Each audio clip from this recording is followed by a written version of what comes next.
Fanatics isn't just our name, it's who we are. Loyal, passionate fans dedicated to our favorite teams and to the sports we love.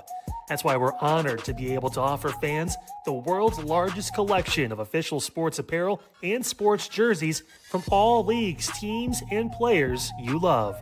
We feature a wide selection of gear from every league, including the NFL, MLB, NBA, NHL, and NCAA merchandise, which allows us to serve fans of football, baseball, hockey, basketball, lacrosse, soccer, golf, and, well, everything else that gets your heart pumping. Go to Fanatics.com by using the QR code on your screen right now to celebrate your teams. That's Fanatics.com, a proud sponsor of the Inside Edge Network, Cleveland's digital leader.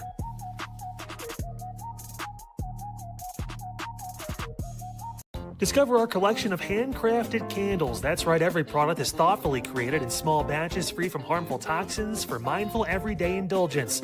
Our candles are hand-poured in coconut soy wax with natural wood wicks, offering a long-lasting burn and rich fragrances. Create a cozy, safe ambiance for your home with candles from Alley Rose Fragrances. First-time customers use the promo code InsideEdge20 to receive 20% off your order. AlleyRoseFragrances.com, proud sponsor of the Inside Edge Podcast Network.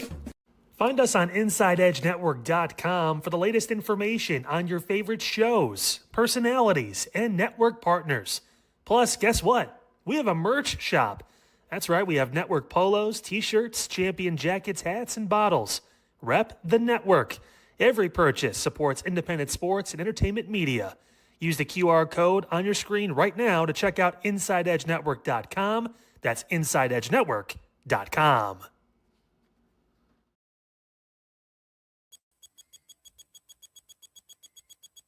Hello, welcome to the main event here on the Inside Edge Podcasting Network.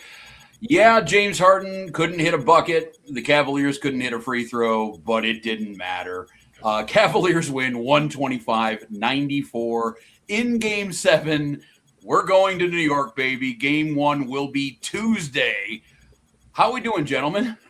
Yeah, doing real well. You know, if you asked AA and I how we were feeling on Friday, and if you watched Midnight Run, then you could tell AA and I weren't doing too well. Doing a lot better. Overall, I mean, takeaways, you see Donovan Mitchell. He played probably his most poised game as a Cavalier, I'd say, in a long time. This was unlike any Donovan Mitchell performance we've seen this postseason, unlike any Donovan Mitchell performance we've really seen this season. He never looked like the game was too ahead of him. He wasn't settling for bullshit step back threes. It was just a very, very good performance by Donovan Mitchell. Is it going to be the sexiest stat sheet? Not necessarily, but he touched every part of the stat sheet that matters and things we were actually harping on. Him not developing as a passer. Double A and I talked about that on Friday night. Him not developing as a passer. Him not really playing too hard on defense. All those things were addressed tonight. And so for one night, we can breathe easy. 2 for 10, I believe, is what James Harden finished with. I'm trying not to think too much about that, but that does worry me going forward. But yeah, it's all smiles for the most part. Double A, how you feeling? I know your blood pressure got to be a little lower than Friday. It's, listen, I can come on here and I will at some point say, man, if only we could get this effort every single night from this team. I mean, right. I will say that at some point, but at this moment, at this time right here at 10:53, with the opportunity to play in the Eastern Conference Finals in New York City, I am so effing proud of this Cavs team, this roster, this group, these fans, Dan Gilbert, who we'll talk about later in the show. These guys grew up tonight in front of our eyes. They finally handled pressure and overcame adversity. Detroit looked like they didn't belong on that floor tonight. And Rob, I'm just there's so much to nitpick, but at this very moment right here, right now, I'm so proud of this basketball team. I mean, it's odd that simultaneously this team has gone further than it's ever gone in this incarnation anyway. First conference finals since 2018. First conference finals without LeBron since 1992. Yes, AA was months old, and Eli, yeah, he wasn't even here yet. Yes, I am proud of this team, but at the same time, it's odd that this team has gone further than it ever has, while simultaneously I have felt more nervous about this team than I ever have. But at the same time, Double A, you're right. This is a night for celebration.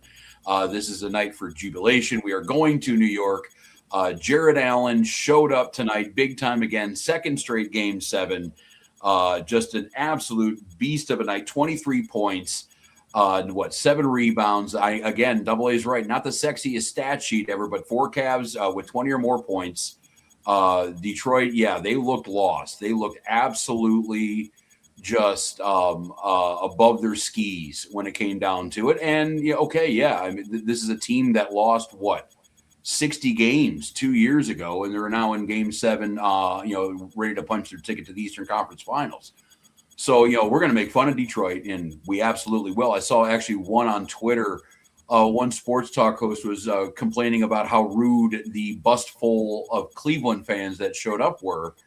But meanwhile, the video he showed, they were just screaming, "Let's go Cavs." So I don't know if Detroit's gotten a little softer in recent generations or what, but yet here we are. This is a night for jubilation. Again, nothing against Detroit. They had a great season, but it's over. Ours is going to keep on going on. So, a lot to nitpick, I guess, if you want to go negative. But, we can honestly, I think the positives far outweigh the negatives. For every James Harden, there was 3 guys in 20, doing 4 guys in 20 or more points. So, good night for the Cavaliers. The other stat I do want to throw at everybody, and I think this was the big one. We have been talking about, for months, for this entire series, it seems like, points in the paint. And the Cavaliers simply dominated that tonight. 58 points in the paint to the Pistons 34. I understand it was a little bit more than that differential, but I think the game was decided early when Jared and Evan and everybody started kind of hitting from underneath. And that fed the 3 points. Thank God for Sam Merrill being able to hit some shots. Thank God for, all these guys being able to hit some shots tonight. Again, the leader in the 3-point race did win the match. So, modern NBA, but a whole lot nice to talk about. Yeah.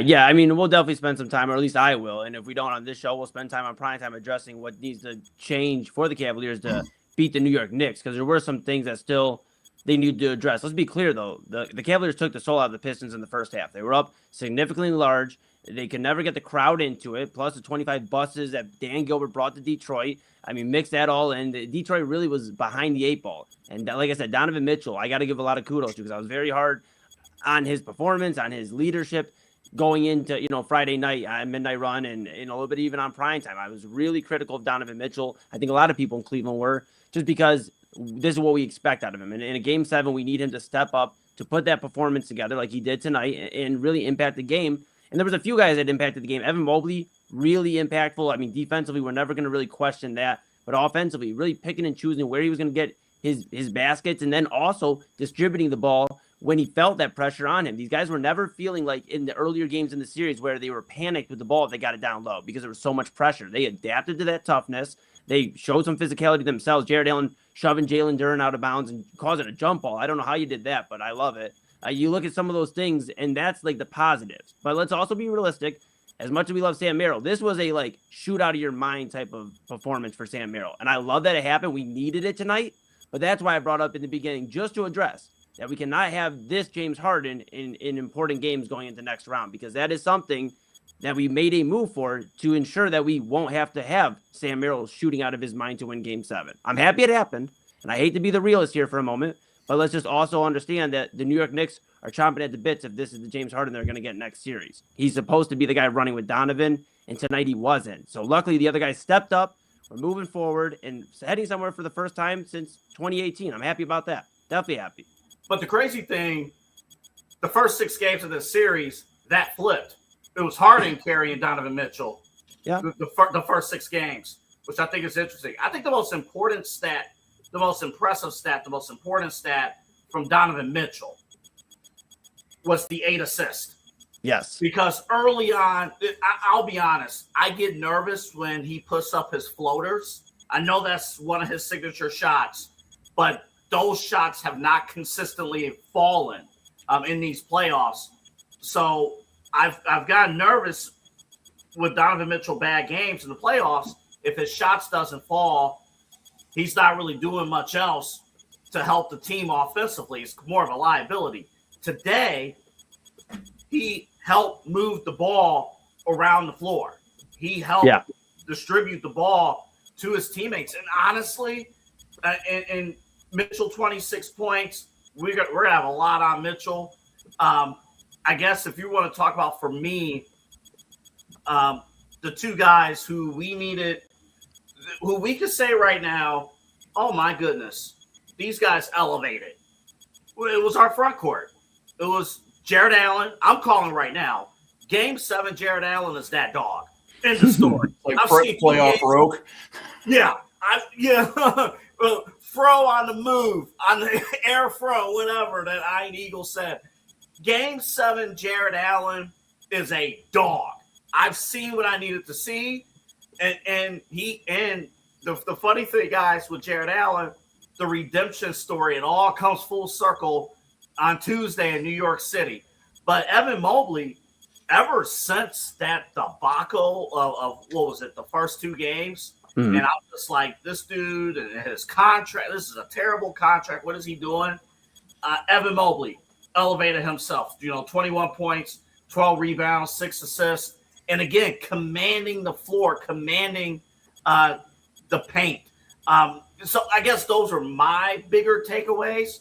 Harden, Eli, you do have a point, though, with James Harden.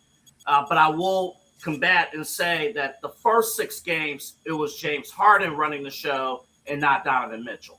Right, but the one thing I would say, and I know Rob's got some thoughts too, but the one thing I would say on Harden, though, AA, is the only real thing that went down tonight that I was happy about was his turnovers. His turnovers were significantly lower. I know Rob was chomping at the bit, so I had to beat him to it. But, Rob, I mean, let's talk about James Harden on that end. Cool. But I just get worried because you look at the New York Knicks, and they pride themselves on defense. They come from Tom Thibodeau. Now they're with Mike Brown, 2 defensive-minded coaches.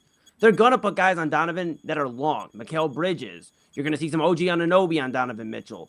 That's why I'm worried about James Harden, because who knows what type of front court we're getting. Hopefully this is the norm.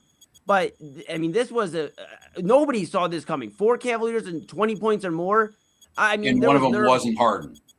That's what I'm saying. And that's, I don't mean to be Debbie Downer. I'm very thrilled that the Cavaliers are heading to the Eastern Conference Finals.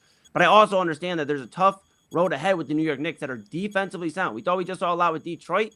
New York prides themselves on defense. And I think that's just important to bring up, that James Harden needs to bring it. That means less turnovers because they'll eat them alive, and scoring the basketball. Can you look like 28-year-old James Harden for just a few games, please?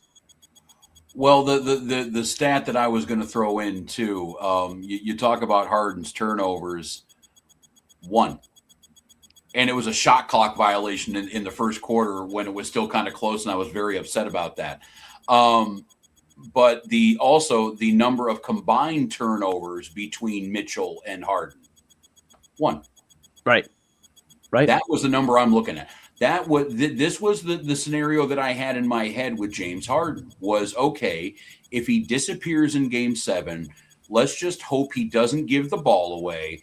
And there's a couple of other guys around him, Donovan, and in this case tonight, Sam Merrill, Jared Allen, Evan Mobley, that can pick up the slack offensively, because that's exactly what happened. Yeah, but we weren't relying on Harden, at least in Game 7, which I think I heard 35% shooter in Game 7 in his career. So, I mean, again, this was something that isn't exactly unexpected. So we handled it well. And again, despite the fact that we couldn't hit a free throw, this game should have been a 40-point victory if you want to get down to it. If this team hits 85% of their free throws like they should, it's an even bigger blowout than a 31-point win that the Cavaliers had. So, yeah, I thought this thing went kind of according to plan for a Game 7 with James Harden. We'll see what happens with New York. I understand there's going to be some length against Donovan Mitchell for sure. Harden's going to have to do something, if it's going to be Sam Merrill again, if it's going to be whoever. But the nice thing that I like anyway, when it comes down to matchup wise, is that if Game 7 Jared Allen shows up, Karl Anthony Towns is not going to really know what to do defensively. That's a great point. Yeah. We're looking for somebody who's going to help out Mitchell when it comes down to getting doubled or getting isolated defensively.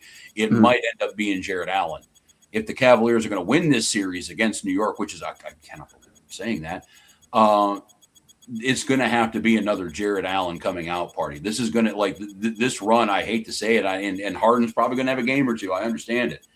But this is going to be Jared Allen's ship to steer. I think this team is only going to go as far as that presence down the line or underneath the hoop. The one nice thing, and I will, I guess, say this with New York in mind, New York hasn't played in, 8 days? 9 days? Like I heard Josh Hart on a podcast bitching about that. And we've had to deal with that as Cavs fans with LeBron being, I remember a few years we would just sweep the first and second round and we'd be sitting around for a week and a half waiting for something to happen. Right. So at least the Cavaliers, I understand you can say they're tired, but you can also say they're in rhythm and they're hot. And I know you can say that the Knicks are rested, but you can also say that they're rusty. So if the Cavaliers are going to have to do any, or if they're going to do any damage in this series, they don't really get an off day. They got to do something game one in Madison Square Garden. That's going to be their upper hand game. And they could do that. And real quick to your point, game 4, the last time the Knicks played against the Sixers and blew them out, that was last Sunday. Mm-hmm. That was last Sunday afternoon. That was a sweep. And then the Knicks were the only team in the Eastern Conference that made the second round. That did not, have a, sweep and or go to game 7 in the first round. So the Knicks, they're rested, but Rob, to your point, I think they will be, it's very obvious they could be rusty. And to top that off too, I think this is an interesting stat as well.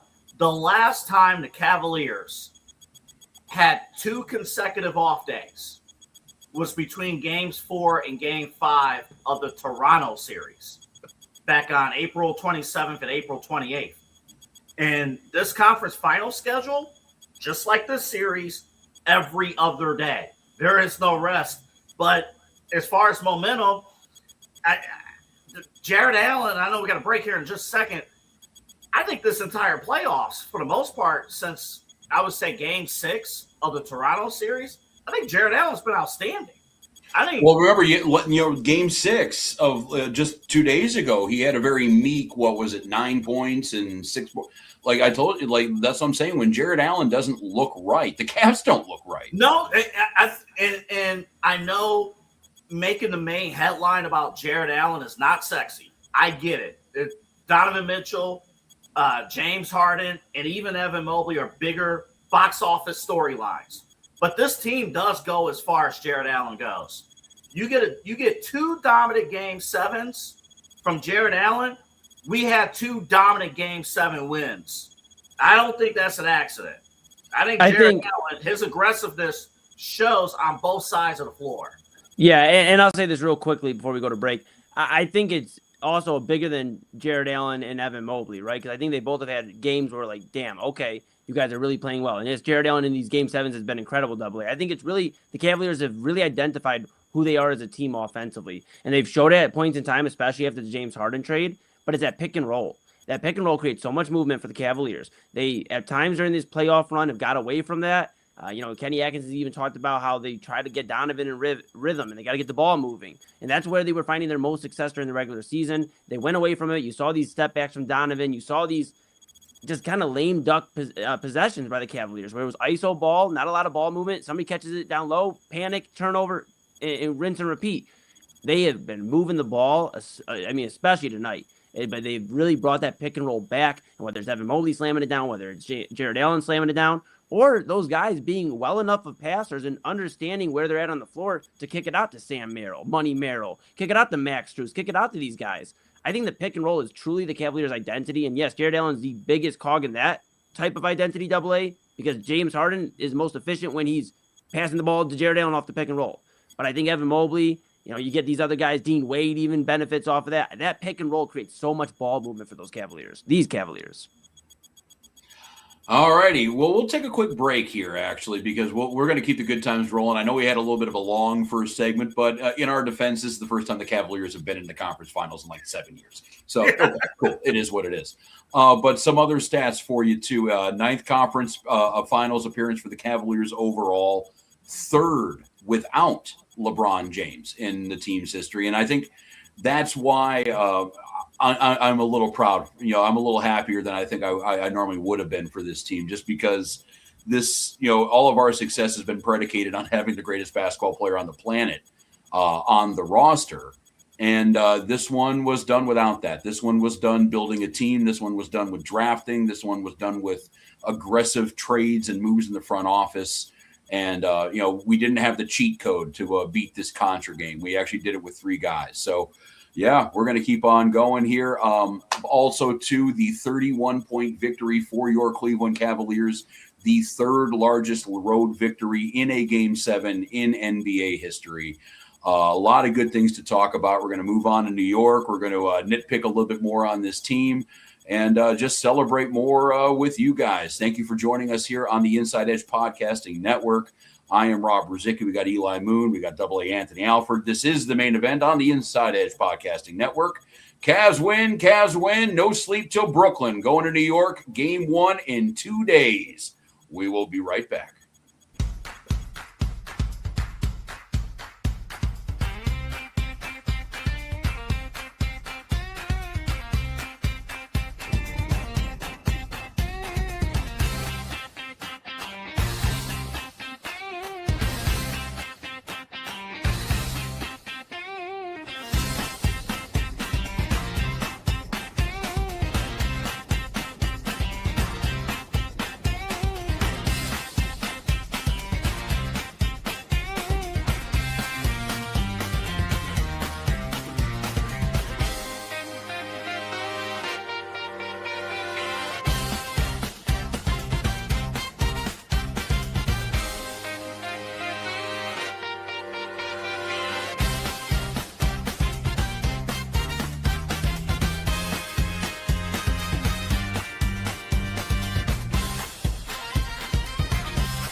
Hey guys, Kyle here from Unfiltered. What a show today. Broke down, obviously, the situation with North Royalton, the officer that's suing the city, the former officer now. Crazy story involving the police department. Also, that plane crash in Akron.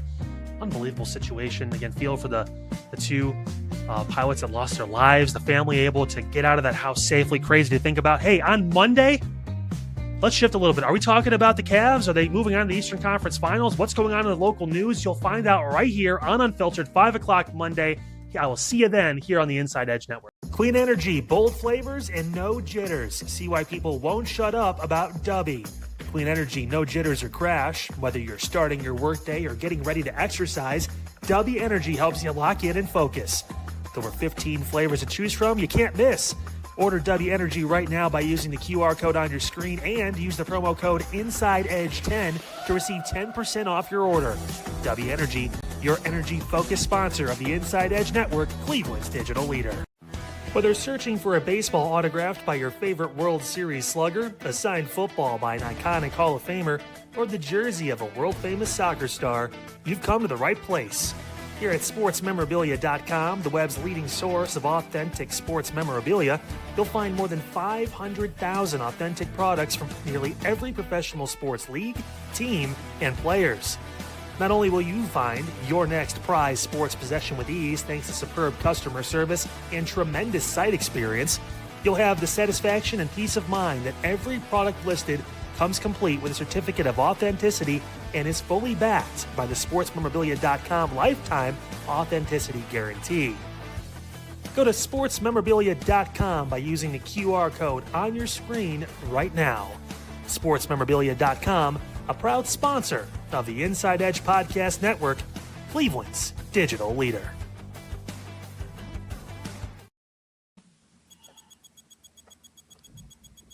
And welcome back to the main event here on the Inside Edge Podcasting Network. Anthony Alford, Eli Moon. I'm Rob Rozycki. And spoiler alert, Kyle, he might be talking about the Cavaliers win. I know it was up in the air when he recorded the promo there, but a spoiler alert, I got a feeling Kyle's going to bring that up.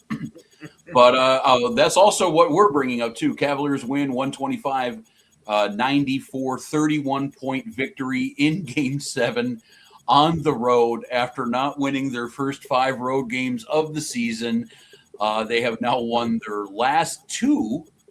I honestly didn't think, when we were starting, and we're going to grade out this with the big 4 here and some of these ancillary pieces, but of all the shows, when I woke up this morning that I thought we were going to do a 31-point ass whooping in Game 7 in our favor.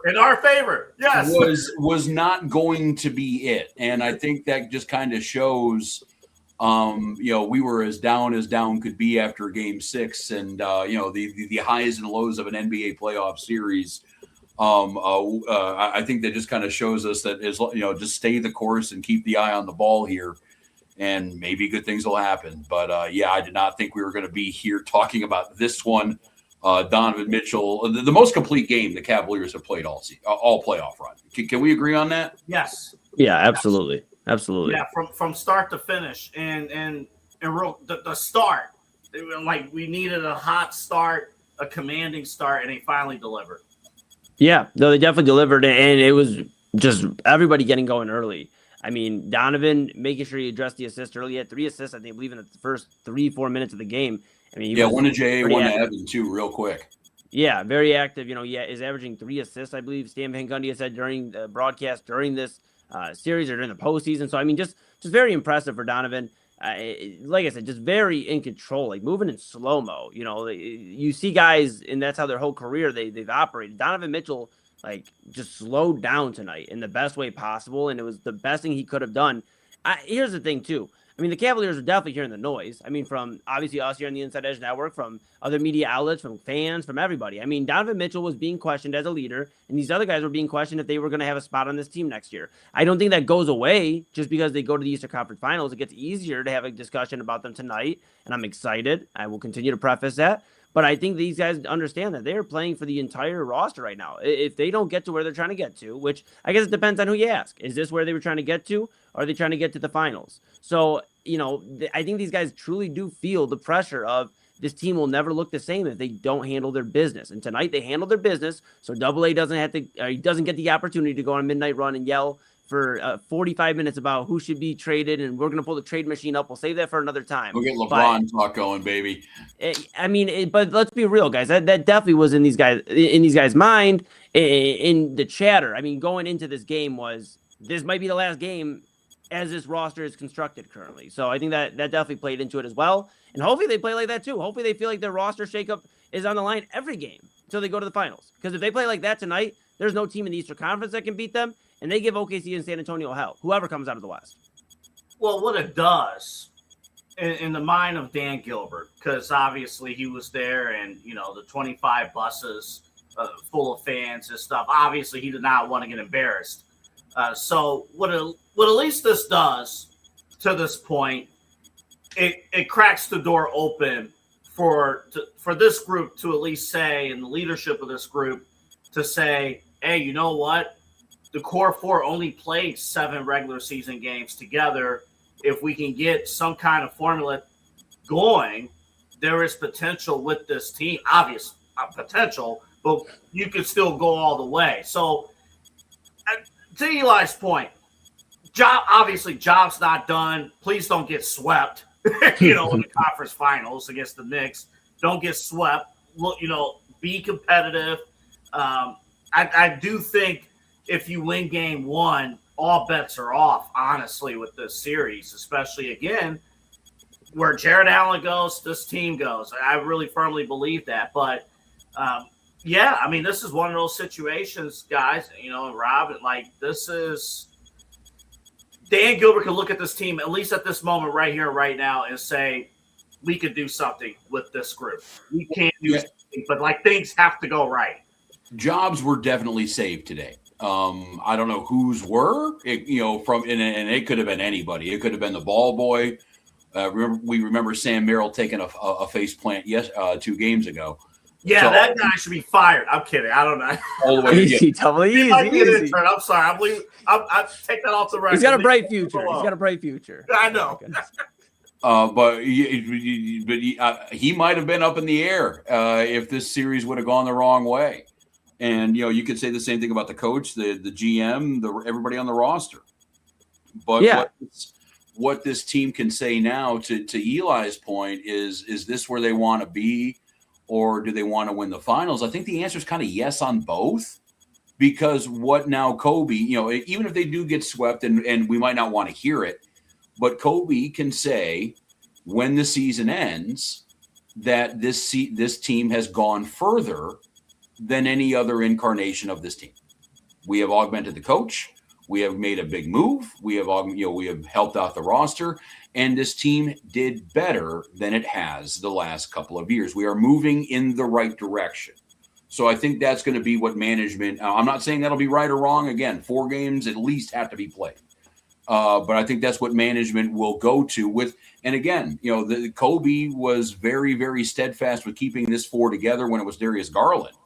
He kept that going probably for about a year longer than a lot of people thought he should have.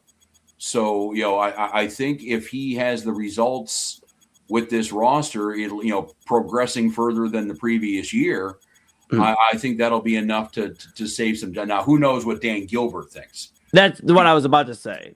Because exactly. The one thing that they did save themselves with one of the things they did save themselves with this victory for was having a conference finals with 2 coaches the Cavaliers have fired 3 times.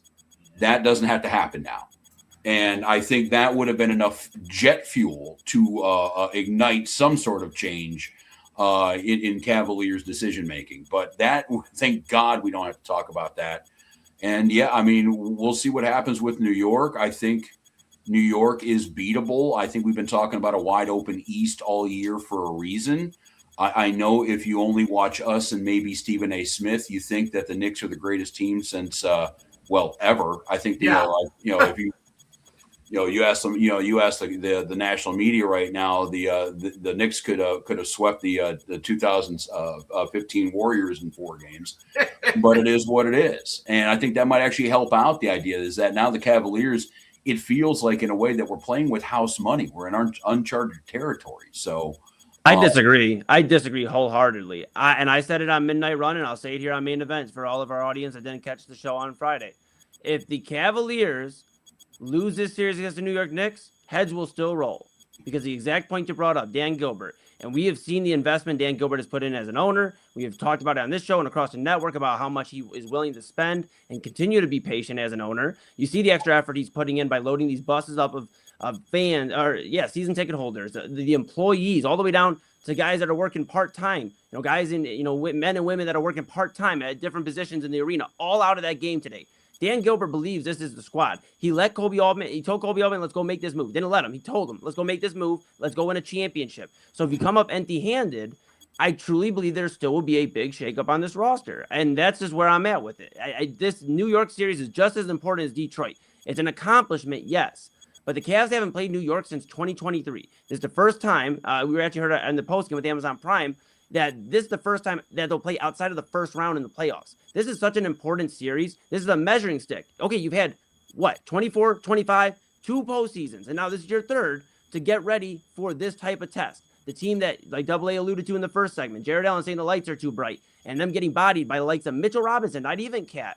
This is going to be such an important series where if they don't win this series, we are still having the same discussion we were planning potentially for tonight. That's all I'm saying. I don't like the idea of just saying win or lose of the series because, if we are talking about the Cavaliers exiting the playoffs in 2 weeks after another Game 7, everybody, then that's a little bit different than New York beating us by 25, 4 straight games and sweeping us out of the building. There's a lot that can happen. Guys get in foul trouble. Guys get injured. We've been very blessed the first 2 series, even though they have been scrappy 7-game affairs, both of them, that this team is still somehow, sorry about that, kick my table, somehow on, on the good side of the injury report. So there's a lot that can happen. I agree if it goes completely worst case scenario, we might be having these same discussions. But, it all depends on how they lose that series or how they win that series. And really, for me, all of my questions are going to be answered after the Eastern Conference Finals. I mean, I am not going to judge Kenny Atkinson and the roster construction of this team against the Oklahoma City Thunder right now or against the, 7'6" alien in San Antonio. These 2 teams have been the class of the league. I would say, okay, we need to make the roster better, but we don't need to blow it up. We don't need to fire anybody, but, changes still might have to be made. But I'm not going to get, incredibly pissed off if we somehow make the NBA Finals and it doesn't go our way. Well, and that's not what I'm saying. Real quick, Double A, because I'm curious to hear your thoughts. But real quick, Rob, I'm not saying that. NBA Finals is a completely different discussion. I'm talking this series against the New York Knicks. If they don't win the series, and this is my opinion, this isn't anybody else reflective of the show, but my opinion is they lose this series, there will be at least 2 big moves this offseason, whether it's Mobley and Mitchell, whether it's Mobley and Allen, whether it's Harden doesn't get this extension that we're hearing reports of, that he might get a multi-year extension regardless. A lot will change. I'm so confident in that. And obviously I'm rooting for the Cavs. I'm a Cavs fan. I want to see them get back to the finals, the first one since 2018.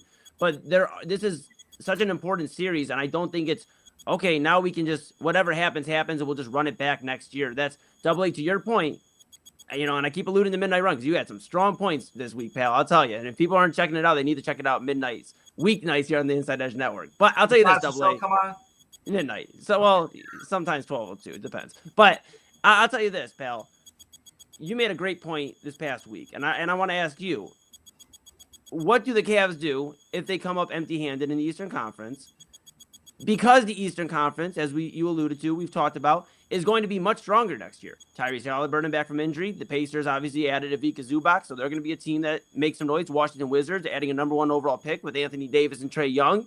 Boston will be back, regardless of if they retool or run it back. Yeah, I'm not worried about Boston. Joe Mazzulla still can't coach. I mean, he has an NBA championship, something the Cavaliers... Yeah, because they won a 3-point shooting contest 1 year. Great. Good job. They are searching for something that Joe Mazzulla and Boston Celtics have. And my point stands that this is going to be a much tougher Eastern Conference. So how can the Cavaliers, if they don't get it done against the New York Knicks, which we can now talk about since they handled their business tonight, how can you look at this team if you're Dan Gilbert and go, let's run it back? So to answer that question, since the show the other day, we got new information. And over the weekend, actually today, I'm seeing reports that they're working on a new deal with James Harden, that they're working on a new, potentially working on a new deal with Donovan Mitchell. So it seems to me that Dan Gilbert, honestly, it's going to depend on how Dan Gilbert feels. which is completely different from how I would feel, because I don't know if Dan Gilbert wants to go in deep down. I don't know if Dan Gilbert will want to go through a whole nother rebuild, because health-wise, where is he?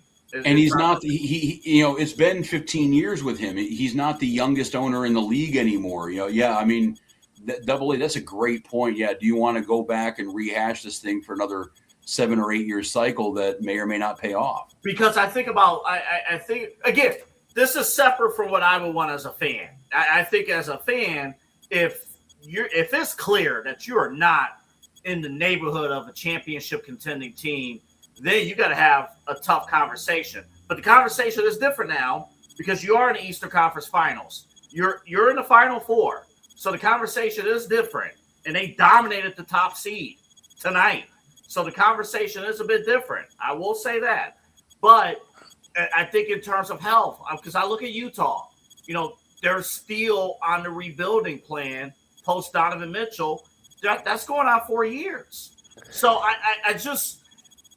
I go to the theory of let's say it's obvious that this team is not where it needs to be in terms of championship contention.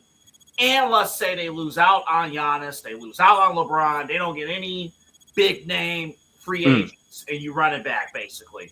Would Dan Gilbert prefer to run it back and Kobe Altman run it back as is, almost kind of like the Guardians?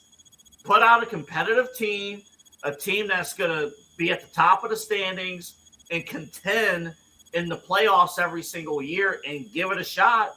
Or does Dan Gilbert want to start from scratch if he has to? And based on the reports that I've been seeing over the weekend, deep down, I don't think Dan Gilbert wants to start from scratch, but I'm not going to rule out him not doing so. I'll just say that. Yeah, I was going to say changes could be made, but starting from scratch would also entail firing Kobe Altman and hiring a replacement. Well, I'm not suggesting start from scratch. Let's be clear that I'm saying retool. The Cavaliers have enough assets where they could retool. And I think there's also Dan Gilbert deep down. He's never going to admit it, but he wants his legacy to be deeper than just LeBron. His whole tenure has been tied to LeBron for the majority of it. That's 100% true. I told you, the old Contra cheat code. Yeah, you get the 30 guys or whatever like that with the special code and you can beat the game, but that's LeBron. To win an NBA title, to do it the old-fashioned way, I think, Dan Gilbert wants to be known as a team builder and as somebody who could do it in multiple different ways. But I think to that point, though, Eli, since you brought it up, both of you, he wants to be tied into a team builder. He wants to prove that he could do this without LeBron. So in my mind, he doesn't want. Yes, they're open to LeBron. It would be bad business not to entertain it. But in deep down his soul, he doesn't want LeBron coming in here to be perceived as the savior of the Cleveland Cavaliers. Yeah. I mean, go ahead, Rob. That's what would have. I mean, the script has changed with that. If LeBron were to come in here, I mean, again, you're talking about a team now that we can say it has made the Eastern Conference Finals, that has done some winning on their own, that has some very talented players in their own right. This is not the corpse of the franchise he left, back 15 years ago to go to Miami. That was just a bunch of guys in Kyrie Irving. And it's also not 27-year-old LeBron coming in. It's 42, 43-year-old LeBron coming in. It's a difference. It's kind of the same thing that he's playing with the Lakers right now. He's not the guy there anymore. He, is Luka's team. He's going to have to come into Cleveland and understand that in a lot of ways, he's going to be playing the same role with this team that Dean Wade and Sam Merrill have been playing. He will be the one starting instead of Max Strus. He will be the off-ball threat that he was with Luka for the Lakers. And I think with that also comes, bro, you're not going to take your entire entourage in here and tell us who you're going to want to have and have your opinions on the coaching staff and everything from the practice schedule down to the, what they're serving in the cafeteria. He is not going to be that guy. And if he does come in, he's going to have to just be another aging Hall of Famer to go next to James Harden on this roster.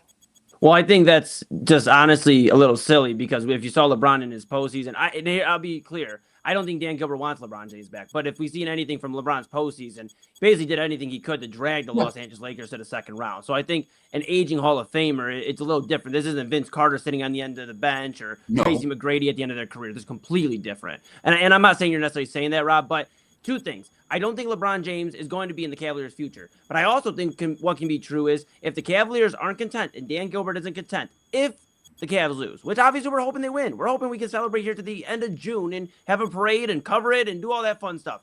But let's be real. If they don't get it done, Dan Gilbert's going to look at this team and want to make changes because they have enough assets to retool. And the idea that LeBron is the only person, the only player that can impact this team, that's not the case. There's going to be a lot of guys on the move. I truly feel that this NBA offseason, keep an eye out for, and we don't have to argue if you want them or not right now, but talent-wise, Giannis going to be available. Jaylen Brown's going to be available.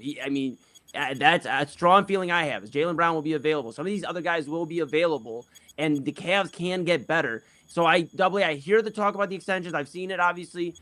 My thing about that, too, is guys have got signed to extensions before and been moved. It just makes it a little bit easier for the other team if they have Donovan now inked up for 3-4 years to make a move. They don't have to worry about signing him on a contract year. So I don't think that necessarily means that the Cavs are in the clear and that they're going to run this iteration back. I think that just means they're covering their ass in case they can't, to your point, go get one of these guys. They get, in trade discussions, Boston beats them or whoever beats them for Giannis, whatever. My last point is this, though. There was a lot of storylines a lot of discussions and a lot of things that were in Dan Gilbert's mind, probably when he woke up this morning, about what would have happened if they would have lost the game tonight. Or what would have happened if it was a really close game and maybe if they would have lost. I think these conversations were entertained. I think on this night, after putting up, 30-plus points against the top seed in the NBA's Eastern Conference, this tonight was the biggest win in the Donovan Mitchell era. This was the biggest win they've had since they hoisted the Larry O'Brien trophy. This is tonight. If you're talking about non-LeBron James related victories, I'm not saying it's number one, but it's top five. I am. I would actually say that probably Game 5 and Game 7 are the number one and number two.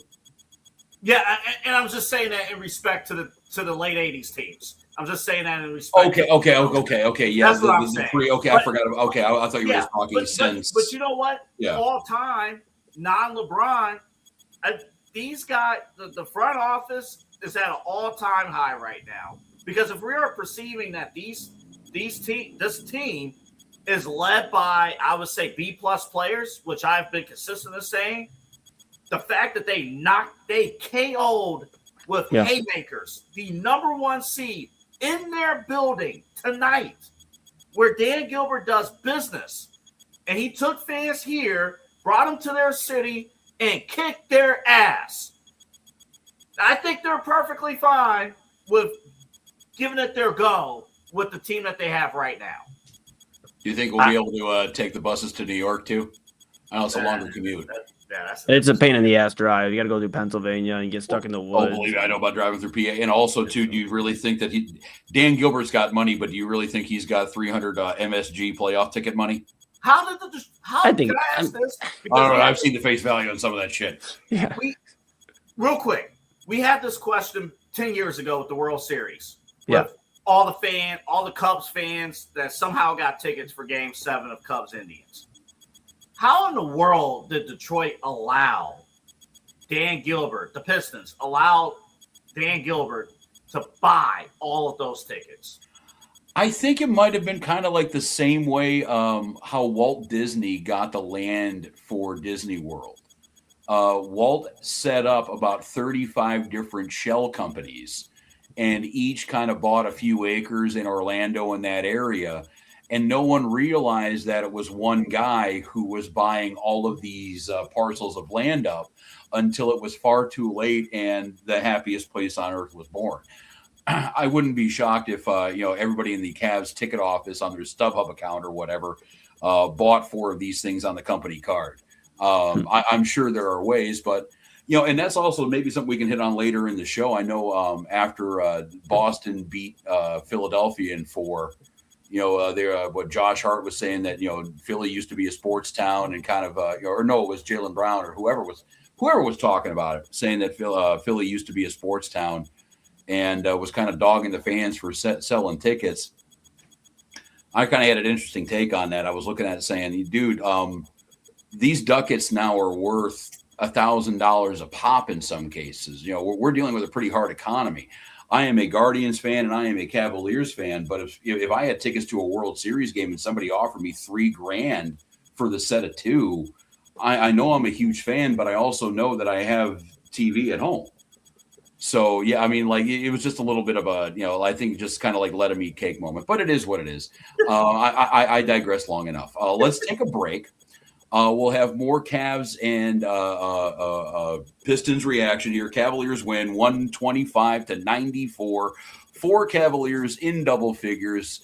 Or I'm sorry, over 20 points. Yes, not just double figures, but over 20 points. Cavaliers advanced to their first Eastern Conference Finals since 2018, the first one without LeBron since 1993. And I am the only one of the 3 of us who can actually remember that one happening. So good job, the Cavaliers.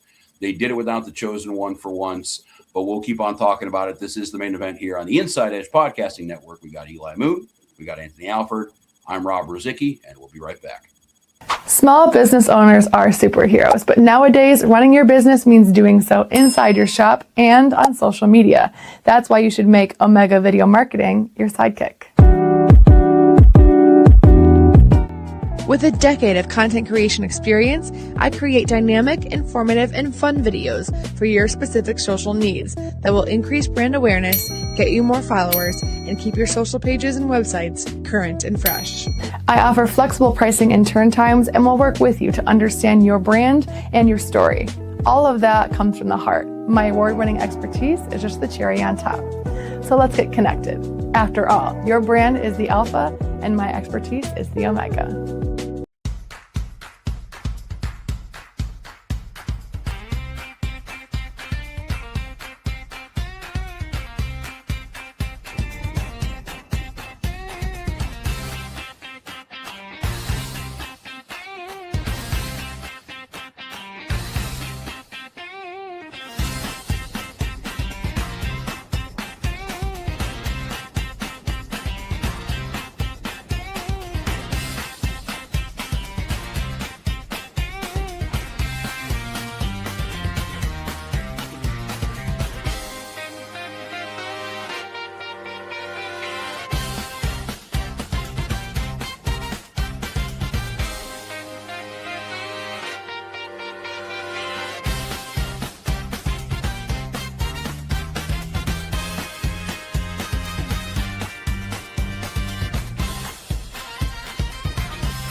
Mosser Moments Photography is a husband and wife wedding photography team based in Cleveland, owned and operated by InsideEdge Network's very own Ryan Mosser and his wife Hallie. For the past 10 years, they've captured more than 100 weddings across Northeast Ohio and beyond, always working together as a true two-person team. Their style centers on authentic, emotional storytelling, documenting the real moments between two people in love and creating images that feel natural, comfortable, and true to the couple. Rooted in Northern Ohio but inspired by their travels, Ryan and Hallie bring a warm, personal approach to every wedding day. Their work blends experience, consistency, and a genuine passion for helping couples relive their best day through timeless photography. Learn more at MosserMomentsPhotography.com by using the QR code on your screen right now. MosserMomentsPhotography.com, a proud sponsor of the InsideEdge Network, Cleveland's digital leader.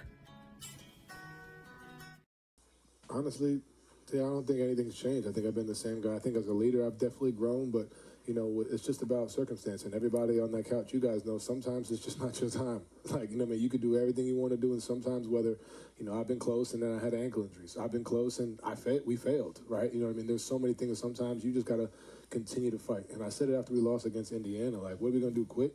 No, even if we had lost tonight, we're going to come back again next year. So the biggest thing was just continue to understand to keep trusting the process and trust the work, right? And I work hard. We work hard as a group. And understand at some point you're going to push through. But definitely a mental test. 2 Game 7s back-to-back definitely is a mental test. But, that's why you put the work in. Understand that, we got here, but we didn't just get here to be here. We're not going to be in New York just happy, that we got here. At the end of the day, they've been out for 3 weeks, it feels like. So for us, we got to understand they're going to be rested. We got to come in and continue the momentum, go from there. That was Donovan Mitchell. Credit to Amazon Prime Video. By the way, we'll get into the Cavs in a second here. Obviously, 125-94 winners. They're going to the Eastern Conference Finals.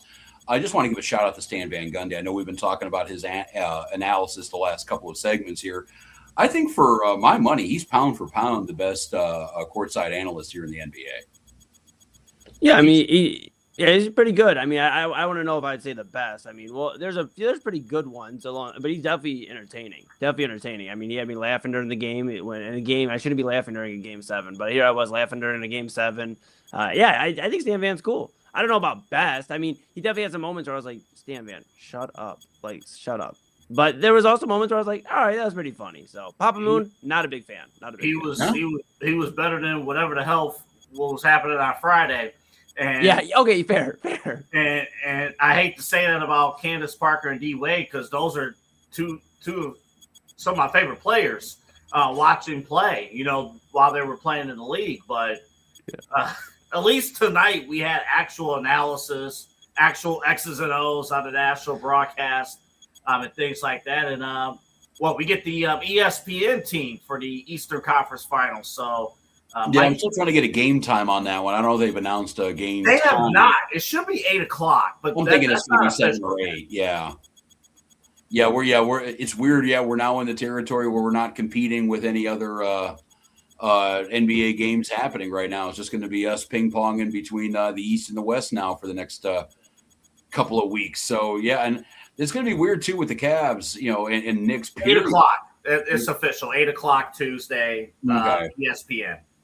Yeah. Okay. Yeah. So yeah, we'll get the ESPN crew for that one, and it's going to be weird because I know the Knicks are involved and they're a lightning rod. We were making fun of Stephen A. Smith and everything like that with the national media love for the Knicks, but I think this Eastern Conference Finals is going to take a back seat in a lot of ways to what's happening out west. You have the matchup that everybody wanted when the season started, basically out there. The Thunder and the Spurs playing, and I think a lot of people are kind of just saying to themselves that that's the de facto NBA championship happening out there. So at least the Cavaliers playing in Madison Square Garden in 2 days is going to be about the most under the radar it possibly can be. Yeah, that was the one point I wanted to make real quick while you guys were going back and forth. It was good stuff, but the one point I wanted to make in terms of the national media, I don't know if there's going to be a single national media person on ESPN that will pick the Cavaliers to win this series. A lot of it is going to be Stephen A. I mean, we all know how Perk's going to know how first take's going to go. Perk's going to sit up there looking like he's running for office. They're like, "Hi, I'm Kendrick Perkins. Vote for me for school board." And Cavs in 7. Yeah, I mean, that's why I don't know, man.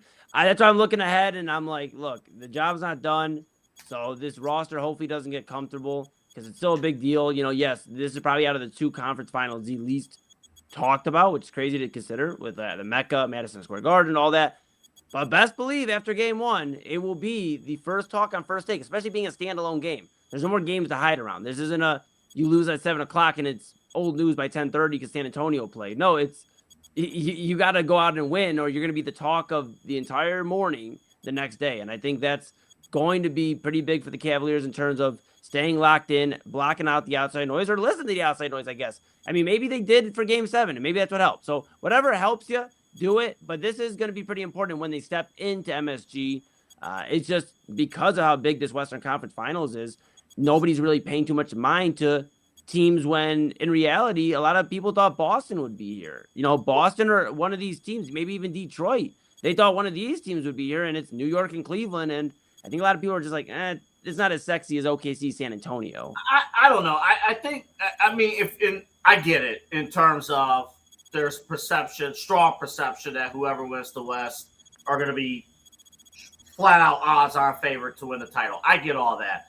But I will say this, the fact that our series is on ESPN, so at least in terms of marketing, people are going to know where to watch our games. True. So you will have that. New York's involved, with the Knicks. And I'll be honest, too. In terms of the reputation of the Cavaliers, it all started from 2023 against the New York Knicks. Like I mentioned in the open, it almost is full circle now with Donovan Mitchell, Jared Allen, and Evan Mobley, those 3 in particular.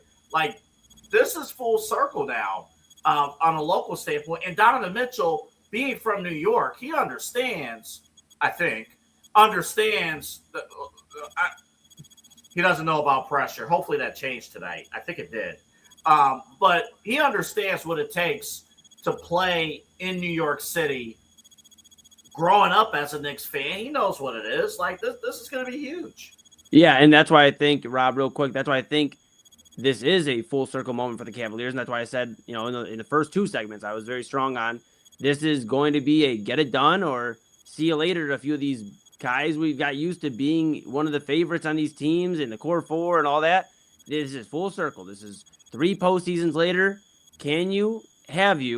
Are you going to be able to beat the New York Knicks, a team that, besides Boston, is the team that has really been the thorn in your side? And you've literally prepped your team to be able to beat one of these 2 squads. So that, to your point, AA, helps my point that because of how big of a series this is for the Cavs and a swing full circle moment, if they can't get it done full circle, they've made additions, they've made subtractions, they've made the moves, they feel like this is the team, then yeah, I mean, I'll continue to say it. This is a super important series for this Cavaliers roster. Again, they should actively play like this roster construction could change like this if they lose this series. So I agree with you. I think it's a big series, but I just think as opposed to the other series in San Antonio and OKC and all the glitz and glamour, I think the Cavs benefit a little bit from that, but it's still a big series. Oh yeah, it's Eastern Conference Finals. It's a big series. Yeah. But I think what the frustrating thing with this team has been the last couple of years has been, them tightening up in the playoffs and them kind of, freezing in the moment and, the moment being too big for them. I think a lot of people do say that. We saw in game 5 and in game 7, we'll just ignore the complete tomato can that was game 6. We've seen them now play like it was the regular season. We have seen them loosen up, like go back to what Donovan said coming into the break here, getting over the hump. And I think that's why I was so disappointed after game 6 was that I thought all of that stuff was kind of in the past. The Cavaliers are the only team left. I think really the only team, out of the top 6 or 7 teams in the league, that we have to play the game of, okay, what does the first quarter look like? Are they tight? Is it happening? Is it, are they themselves? Okay, they're not. Oh shit, we're going to lose tonight. we're the only team left that we have that has to play that game. New York doesn't play that game. The two Western Conference teams don't play that game. And hopefully Donovan is right saying getting over the hump by having this team do what it has been capable of doing in the playoffs now. I mean, Jared Allen has had games like this before in the regular season, too many to count. Donovan Mitchell has taken over games like that in the regular season. Again, way too many to count. Evan Mobley, Defensive Player of the Year, a good scorer in his own right. That disappeared in the playoffs too. All of that stuff showed up. You had some bench help with Sam Merrill hitting some threes.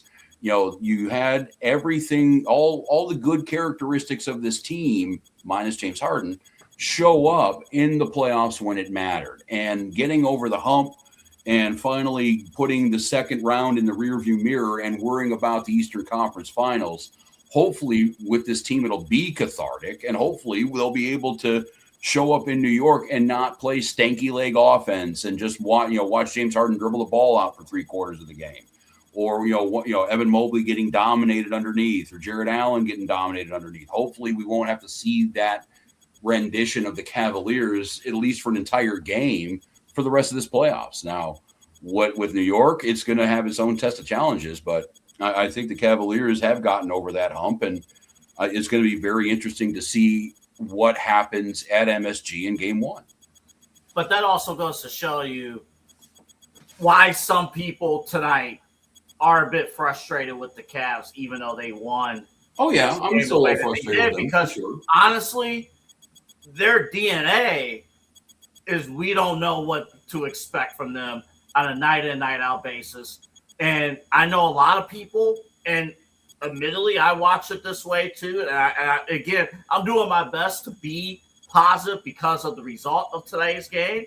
But yes, there is a strong part of me that's like, where the hell was that on Friday night? Where the hell was this effort, from some of the other games? And you're just thinking up the joint. And then today, you could do that? Like tonight, the Cavs legitimately looked like a championship contending team. But on Friday night, they look. The worst part about this, Rob and Eli, when they lose and when they're told, like, okay, if you're told you're soft, you're told you're not mentally tough, you're told this and that and this and that, usually you're gonna fight back. You're like, what are you talking about? No, this is what we do. These guys, when they're told that they're soft, okay. That's fine. Well, yeah, I told you the line that I heard of. This is all fans, Rob. The most appropriately named team in the league, the Cavaliers. If it, just kind of that sense of urgency. Udonis Haslem after last, Game 6, doing a big rant on accountability. And that's not something you should be talking about in Game 6 of the Eastern Conference second round here. So, yeah, I mean, it is something that is going to have to – we're going to have to see it 2 games in a row. And, to Eli's point about this being a big series, that's where this team is at right now with this reputation, with this baggage that they do carry around. And, again, to Eli's point, too, it's going to be a nationally televised game. There's going to be no other NBA talk to have on Wednesday morning than Game 1 of the Eastern Conference Finals. So this stuff is going to have to be addressed and it will be magnified, but they're going to have to do this, multiple games in a row, and they're going to have to make this the normal as opposed to a very pleasant surprise. And, that's, with how big this series is. If you win Game 1 in MSG, okay, what are you going to do Game 2? Okay, if you lose Game 2, we're going to talk about you being soft again. Going back to Cleveland, all this stuff is going to go away if they lay an egg in Madison Square Garden Game 1. All of this positive talk, all of this stuff on ESPN about getting over the hump and Donovan Mitchell's quotes about that kind of stuff, that will all go away if they go up and lose by 25 to the Knicks in Game 1. Yeah, and that's why they're not in the clear. That's why this roster is not in the clear, and I continue to stress it. They are not in the clear. They have to win this series against New York. It is not a congratulations, you got to the Eastern Conference Finals. We will extend all of you in the offseason. We will give you all the money. Like Dan Housen said, all the human monies. We'll give you all the, we're not doing that. We are not doing that. I mean, I know guys, we've all been talking sports for a good portion of our lives. We've done this show 10 years ago, almost 11 years ago. We know the type of owner Dan Gilbert is.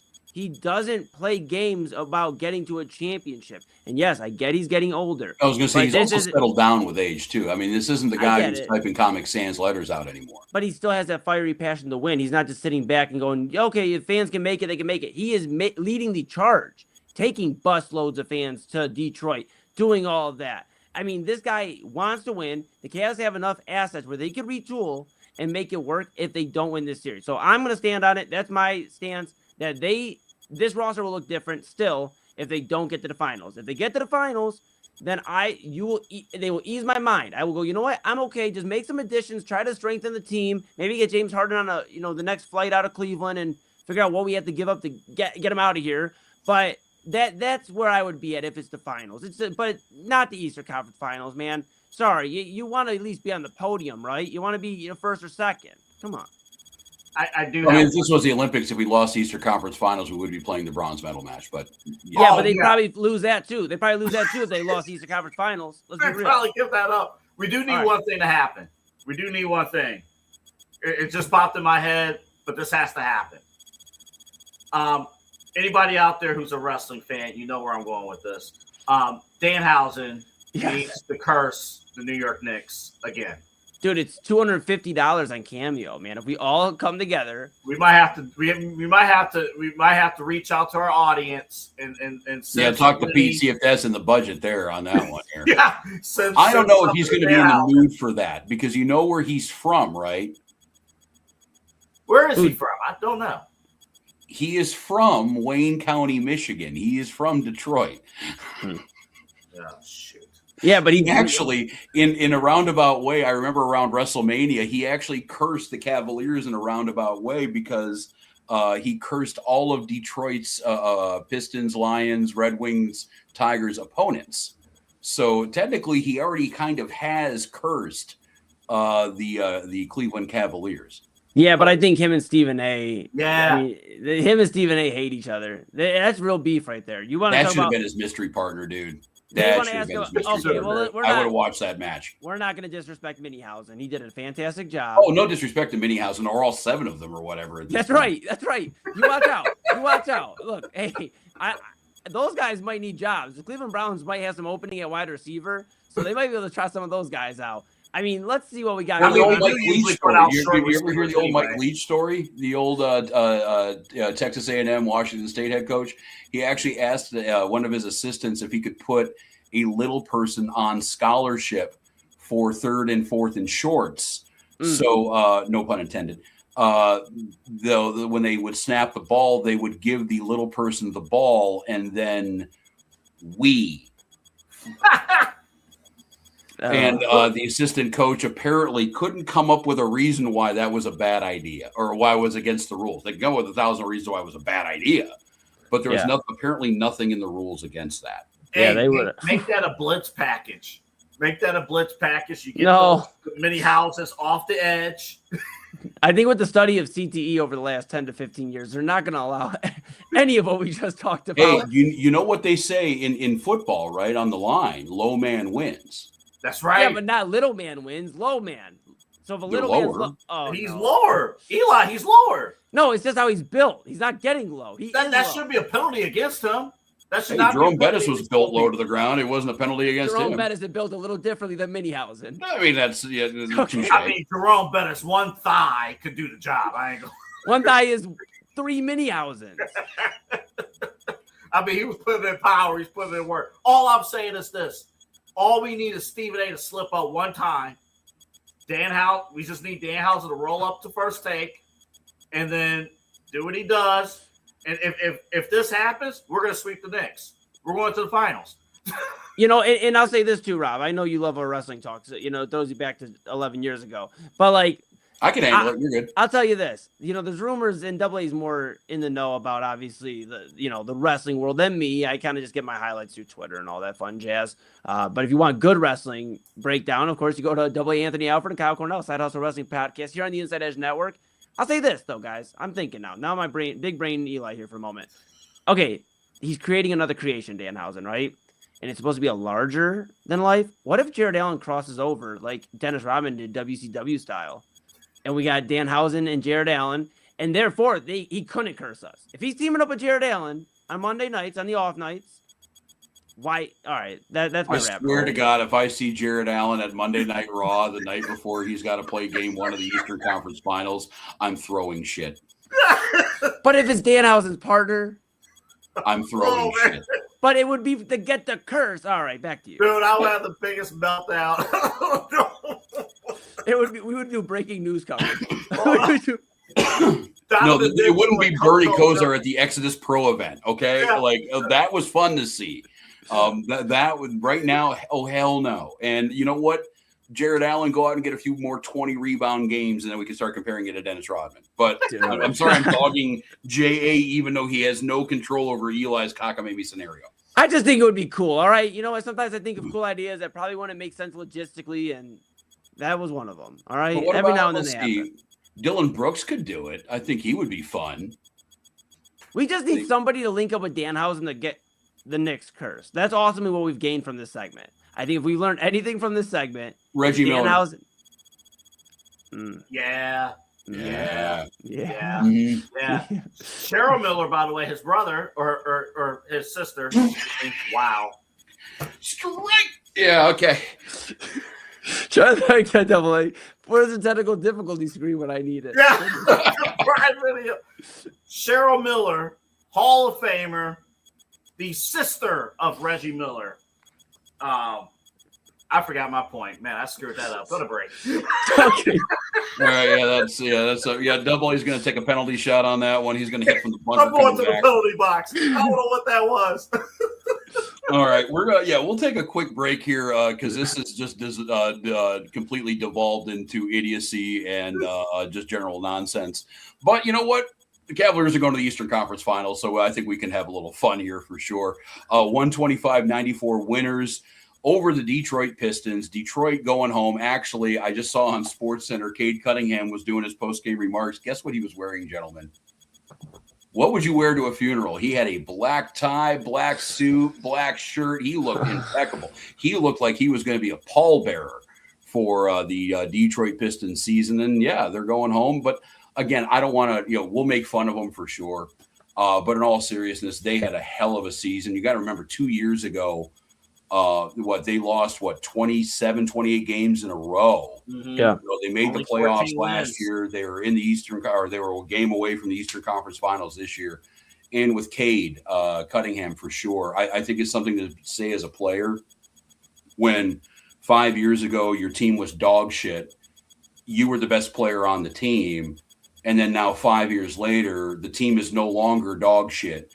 And you're still the best player on that team. And I think that takes a lot of resiliency, and it takes a lot of work and a lot of development. And, he's going to be a pain in the Cavaliers' ass for a long time to come. I think this might just be the first one of these series that we're going to have to endure. So, JB versus Kenny, it's going to be probably another, 7-round series coming up next year and in the years to come. So, right now, screw next year. We got the Eastern Conference Finals to worry about. We'll take a quick break. We'll keep going on the Cavs. We'll move into some Guardians talk. They big winners this weekend. Winners of 2 out of 3 against Cincinnati. They have beaten those bastards from Kentucky and sent them back down south where they came from. And they also honored the 2016 team. That was something that, speaking of Eli talking about us doing this thing 10 years ago, one of the more formative events of our radio careers, of our podcasting careers, was that 2016 run, and then the Cavaliers championship right before that one too, actually. So we'll talk about some Guardians. They got a new leadoff hitter, guys. Did you notice that one? Yeah. Yes, I did. Yeah, Stephen Kwan's hitting 6 now. We'll get into that one. And the other Cavs question, speaking of lineups and questions I do want to pose to the group, we're talking about, a lot of Cavaliers dominant performances tonight. And one name really hasn't been mentioned much positively. Is it time to alter the starting lineup for the Cleveland Cavaliers? Maybe not just with Dean Wade for Max Strus, but maybe Jared Allen or maybe James Harden for somebody else. Is it time to maybe see if he wants to play off the bench in Madison Square Garden. We'll talk about that. We'll get into some news and notes, figure out what we've learned, and then get you going on your way. This is the main event on the Inside Edge Podcasting Network. We have Eli Moon over here. We have Double A over here. I am Rob Rozycki, and we will be right back.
Fanatics isn't just our name, it's who we are. Loyal, passionate fans dedicated to our favorite teams and to the sports we love.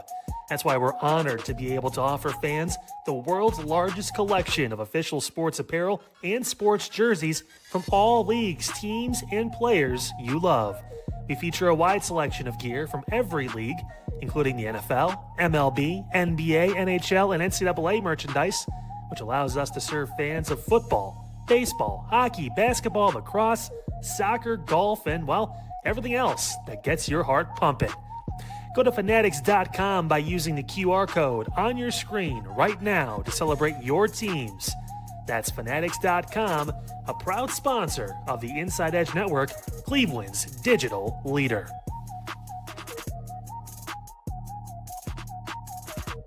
Discover our collection of body mists made with clean, minimal ingredients. Handcrafted with natural essential oils and clean ingredients, they offer a natural alternative to synthetic fragrances.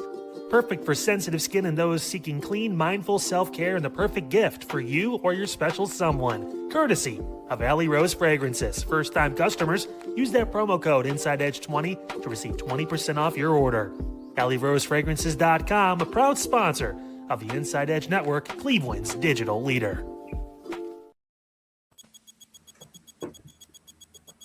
Welcome back here to the main event on the Inside Edge Podcasting Network. I am Rob Rozycki. We've got Eli Moon, Double A Anthony Alford. Hour 2 of this extravaganza. We're about midway through the festivities here, still talking Cavaliers a little bit. 125-94 victors over the Detroit Pistons. They are going to the Eastern Conference Finals. First time since 2018, and LeBron was here. First time without LeBron since 1992. As the kids say, the late 1900s. This is the first time the Cavaliers have done this without LeBron. A lot of credit to go around, a lot of dominant performances tonight. Donovan Mitchell, 26 points. Jared Allen, 23 points. A great night for him. Another Game 7 monster performance. You had, Sam Merrill, 23 points off the bench. A lot of great performances tonight for the Cavaliers. One that wasn't, though, was James Harden. 2 for 10 from the field, 0 for 6 from 3. He managed to get to the line a few times. It was 5 for 8 from the line. A very bad day for him, even from the charity stripe. Team leading 36 minutes. I think him and Donovan both played. Him and Evan both played about 36 minutes apiece. I understand that a lot of those minutes were probably because Donovan was in foul trouble for the majority of the second half there. But do the Cavaliers need, and I know this is kind of a delicate thing. I don't want to say we need to tinker with the starting lineup lightly. But do the Cavaliers do they need to make a change? Do they need to alter his minutes at least? Because 36 minutes, while not being all that efficient out there on the field, on the floor, I mean, yeah, he kept the turnovers down tonight, but most nights he doesn't. Do we need to take a look at maybe another backcourt mate for Donovan Mitchell in New York? Yeah, I don't know who you would necessarily give the minutes to. I mean, I guess Dennis Schroeder, but he has also his tendencies to dribble the ball out of bounds and turn the ball over a little time at costly times, and he's been efficient at times. But no, I think it's just on James Harden to step up. You're 36 years old. You're a 17-year pro. Play basketball like you do in the regular season and play basketball how we know you can play basketball at a high level. We get your 36 at this point, but at the same point in time, that's what it comes down to. I mean, because, again, the role players played out of their minds tonight. A lot of them played out of their minds. You're not going to get that every night. That's just, you can't expect that. You can't expect 20 plus from Sam Merrill as much as we want to see it. And these other guys having these big moments. That's why it is a talking point when we get on air and we go, wow, the role players played really well tonight. I think it comes down to James Harden. The Cavaliers were comfortable enough, and I was cool trading Darius Garland. Let me be clear. But the Cavs felt this was the move. This where the Darius Garland piece was going to be shipped over to James Harden. This is going to put us over the top because the discussion on the network here, on the Inside Edge Network and across all of Cleveland was this is the move. The Cavaliers feel this is the move to put them over the top. The right backcourt running mate, a guy that is going to distribute the ball, understands he wants to win. So if all that's true, then he needs to figure it out. I mean, I guess you can give 5-6 more minutes to Schroeder and maybe give Tyson a little bit more play, but Tyson's really not been involved in this rotation, this series. So I don't know how I feel about getting him back into the rotation just for the sake of James Harden isn't playing well. I think it falls more on, no, just figure it out, man. Like you are. Well, I mean, you said it, the though. ball. Like he's been playing. He's had 17 different playoff runs now. This is what James Harden.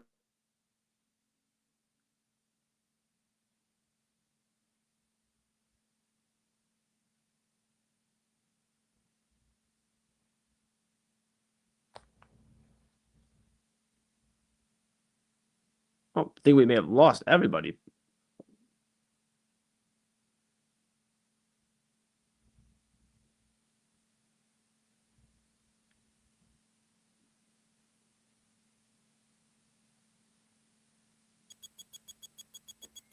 All right. Yeah, I think we had lost her. I was wondering what was going on. Rob, I think we have you back here, pal.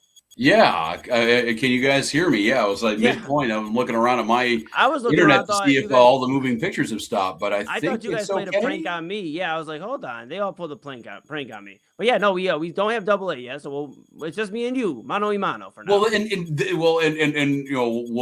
I digress for a half a second here. That's the trouble with all the stuff that we use to, it's great.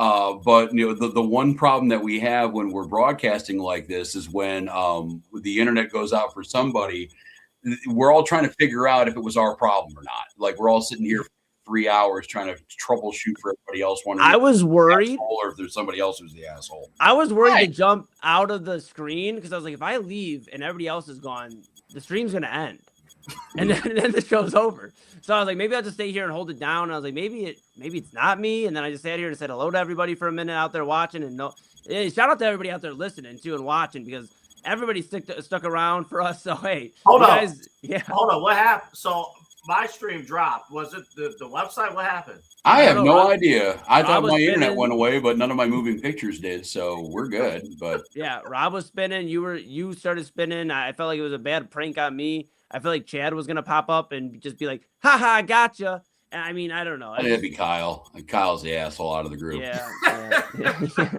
I love you, Kyle. Yeah. Oh yeah, we love you. So, by the way, getting back to the point here for a half a second, I just saw opening line on the Eastern Conference Finals. The Cavaliers are 6.5-point road dogs. I told you nobody's gonna pick. Nobody's gonna. Real quick on the James Harden question. I don't want to get off track here.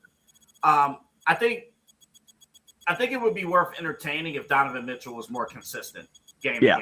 I think that's the problem. I think because James Harden was brought in to be a number 2 to Donovan Mitchell, but oftentimes the offenses had to run through James Harden because you don't know what you're going to get from Donovan Mitchell on a night in, night out basis. Like, okay, what he did today was fantastic.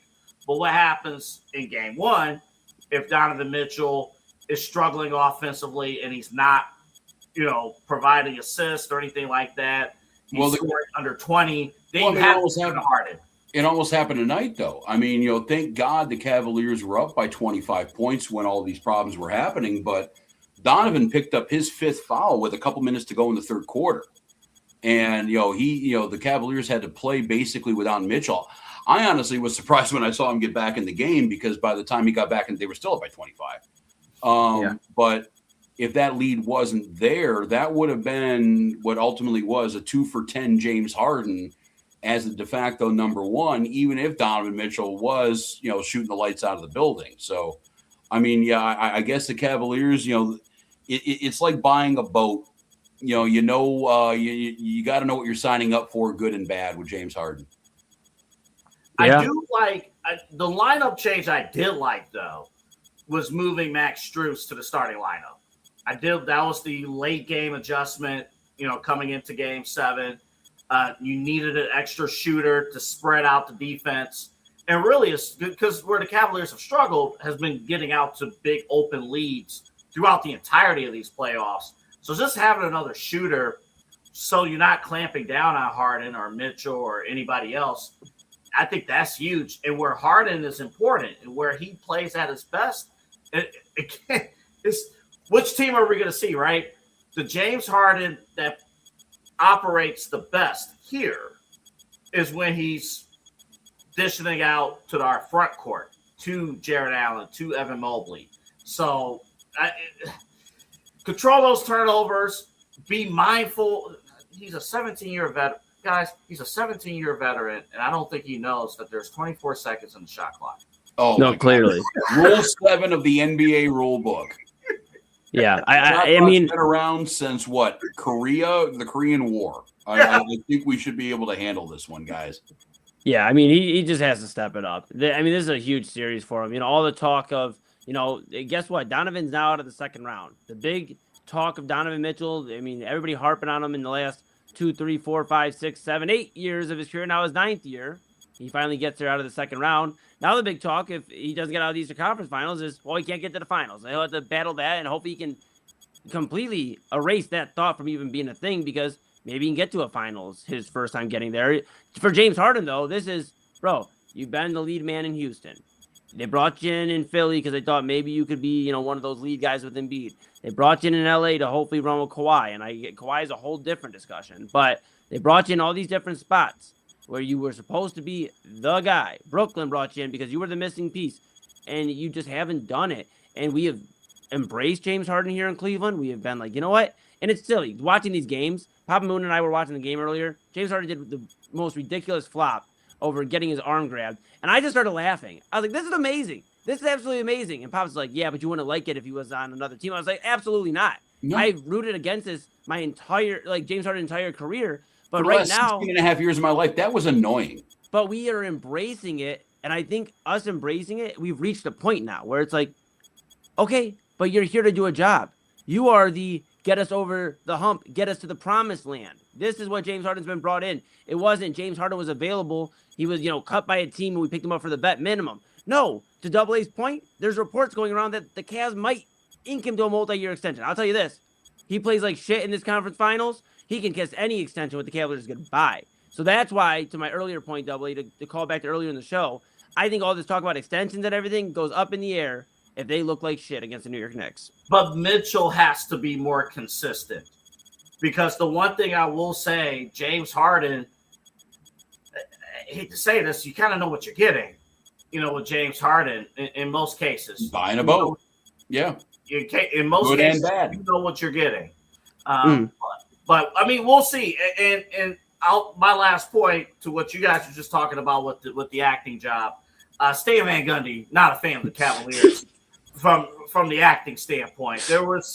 I'm sitting here watching, and the one that Harden got hitting the elbow and his head snapped back, that was a little over. Yeah, that was terrible. Dennis Schroeder got hit in the face, and it looked like he got shot like JFK in Dallas. Schroeder's the one where if you're talking, because we were talking coming in, and we had Tim Alcorn and all of us on the network and at TAM, obviously, with Tim Alcorn. We talk about like a 9-10 man rotation coming into these playoffs, just because you're trying to figure things out. I don't think we're there anymore. They played 8 before garbage time. 8. It was 8 guys. It might be 7. With these conference finals, because I don't know. I mean, Sam Merrill obviously is going to get time.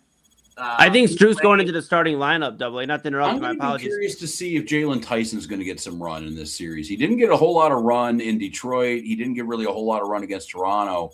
I'm going to be kind of curious to see if he's going to figure out into this at all. Well, my point was going to be that I think Sam Merrill is going to get more run. That's the guy. I mean, the guy got 25 minutes a night, or 23 or 25 minutes a night.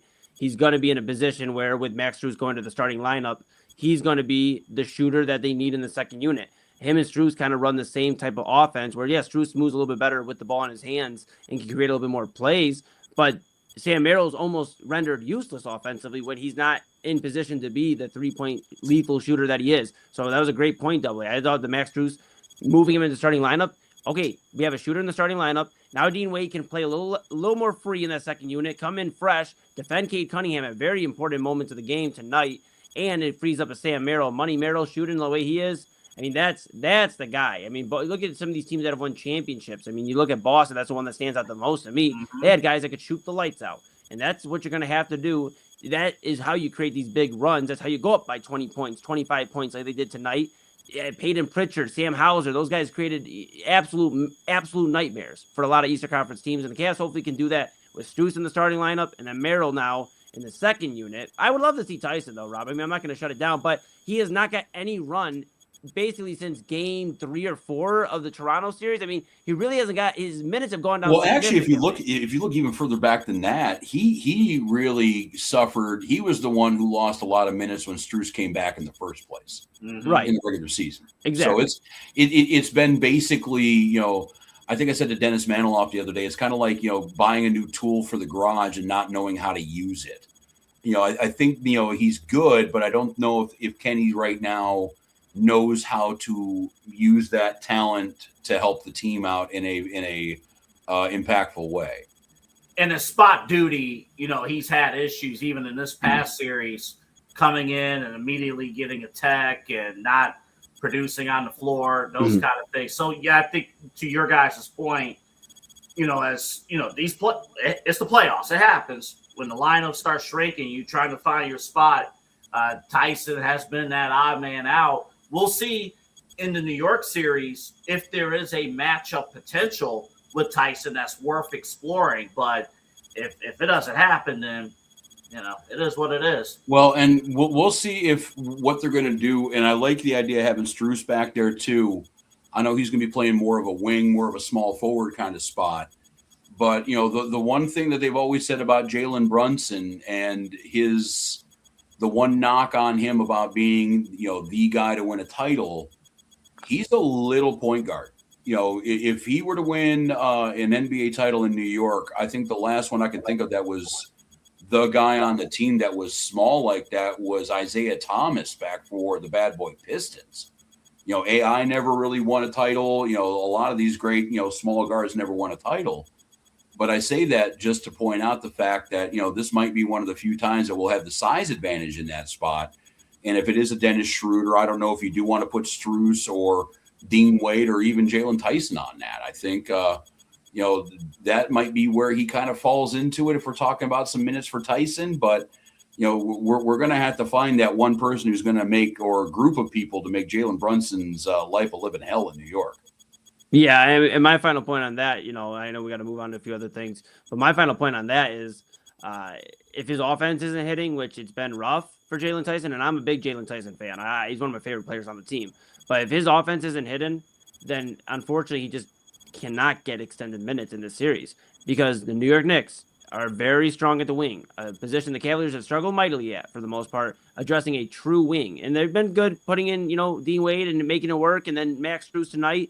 But they do not have the wings that the New York Knicks have. That is the one advantage the Knicks have over us in this series. They have OG Anunoby. They have Mikal Bridges. They have guys. I mean, Josh Hart can pretty much play every position 1 through 5 in that lineup. They have so many guys that are, first off, aggressive. Secondly, long and good defenders. And that's going to be where I guess the only way I'd see Tyson getting in, Rob, to your point, is if they found a matchup defensively and if his offense didn't hurt them. Because tonight we were so surprised the Cavs got off to a great start like they did. We can't afford for Tyson to be in the first 8 to 10 minutes of the game, and we can't buy a bucket. And now we're down 8 to 10 in the Mecca, and now MSG's rocking, and we're getting ready for a post-game. Somebody here on the InsideEdge Network, and somebody's going to freak out. That's where I'm at with that. I've already understood, too, that Mitchell Robinson is going to win a game for New York against us, and we're going to absolutely hate life during that media cycle. But, that's going to happen. I will quickly mention this. We have done 2 Game 7 post games. Hey, we what's are scheduled for a third. No. Please. Is Game 7 on a Sunday? On a Sunday night. We won't need it. Somebody's winning this series instead. Somehow, if the Cavaliers do somehow get to the NBA Finals, I think it's appropriate that they do play 21 games to get there. You know what? I wonder. Down. Now that makes me think. Do they just win it in 20? We're in the Eastern Conference Finals, and our playoff record is 2 games over 500. 28 games played. If they go 7 the next 2 series and they win it all, when's the last time a team's won 4 Game 7s to win the NBA championship? I don't think it's ever happened. Yeah, I don't want more Game 7s. I think the number is low for a team that has won 2 Game 7s in a playoff. It's happened, but not often. Yeah, and I'm going to be, again, I know we hit it real quick, but I'm going to be curious to see if the Cavaliers are, what version are we going to see? Are they going to be tired and beaten and sluggish after a 7-game series? Or are they going to be the team that's in rhythm, has momentum, is used to playing every other day, as Double A said, since the end of April? This team is used to playing, and the Knicks, they've been chilling out. They've been watching First Take. They've been doing shoot-arounds for the last, 8 or 9 days. So, it has happened before. I think even Stan Van Gundy addressed that. He's, where he was talking about the Thunder and, the Spurs and the Cavaliers specifically, because the Thunder and Knicks have been sitting for so long that they might have that advantage rolling into Game 1, that, hey, we're used to going right now. We're used to moving around. You guys are used to getting room service. Yeah, I can't be having Jared Allen telling the truth, though, in press conferences, though. Like, he was saying, like, we're a little fatigued. Like, Jared Allen, I'm going to need you to start lying Yeah. Postgame No, I'm fine with it because I think one of the reasons why everything went well tonight was the miserable showing that we had in Game 6 and the fact that we were battered and beaten. I mean, like I saw Cavs fans walking out of Rocket Arena like you ever seen the scene in Band of Brothers where they're talking to the people that walked out of the Battle of the Bulge? Like they're just like, completely lifeless faces and just wandering like zombies. I think that might have lulled. I'm not even kidding. That might have put Detroit in a false sense of security where they were thinking that, all right, that was Cleveland's last stand and that might be, it for the Cavaliers. So I don't mind Jared Allen setting the bar low. They just have to clear it. Yes, they do. Yes, they do. And real quick, again, congrats. Shout out to Dan Gilbert. 25 buses he provided for the fans, season ticket holders, to go to Detroit and pack the house there. It felt like a Cleveland home game in the fourth quarter. Oh, yeah. Did you guys notice the crowd was chanting, "Let's go Cavs" while we were shooting for free throws? Oh, yes. Yes. Yeah, and I hope, hat is off to Dan Gilbert for sure. I mean, he's proven himself to be one of the more stable owners, one of the best owners in the sport. I know, we're not going to get into it, but, we're seeing a lot of stories from Portland and their new owner, all the stuff that's going on in Phoenix. There's a lot of teams right now that don't have, a fan first kind of way of looking at things, which the Cavaliers do. We are spoiled in this town, especially with the Guardians and the Cavaliers, where the stadium experience is so great and the ownership is great to the fans. But yeah, like this is going to be, hat is off definitely to Dan Gilbert for making all of this happen. Because, they are one of the more stable franchises in the league now. And, this is one of the more professionally ran teams. People like to play here. People like to be fans. And we'll see if we can figure out a way to get any sort of home court advantage in Madison Square Garden. I don't even think the Cavaliers are stopping in Cleveland. I think they're flying right straight to New York for a landing tomorrow morning or even tonight. So, we'll see if we can get a few buses or a few plane rides over with the wine and gold faithful to screw up the New York Mecca experience. Let's get it. All right, this is the main event here on the Inside Edge Podcasting Network. Let's take a quick break. We got one more segment left, right, guys? Or am I miscounting that? One to go. Yep. Okay, we'll talk briefly about the Guardians. We'll get into what we've learned so far this in this week. I know this show has been Cavalier dominated, as well as it should be. Cavaliers going to the Eastern Conference Finals, first time since 2018, first time without LeBron since 1992, as the Gen Zers say, the late 1900s. I think AA was 3 months old the last time this all happened. So it is a momentous occasion. Thank you for celebrating along with us. We will be right back. We'll talk some more Cleveland sports. We'll get it out of what we learned, and then hopefully we'll be able to get you started on your weekend on time. This is the main event on the Inside Edge Podcasting Network. We got Eli Moon. We got AA Anthony Alford. I'm Rob Rozycki, and we will be back.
Clean energy, bold flavors, and no jitters. See why people won't shut up about Dubby.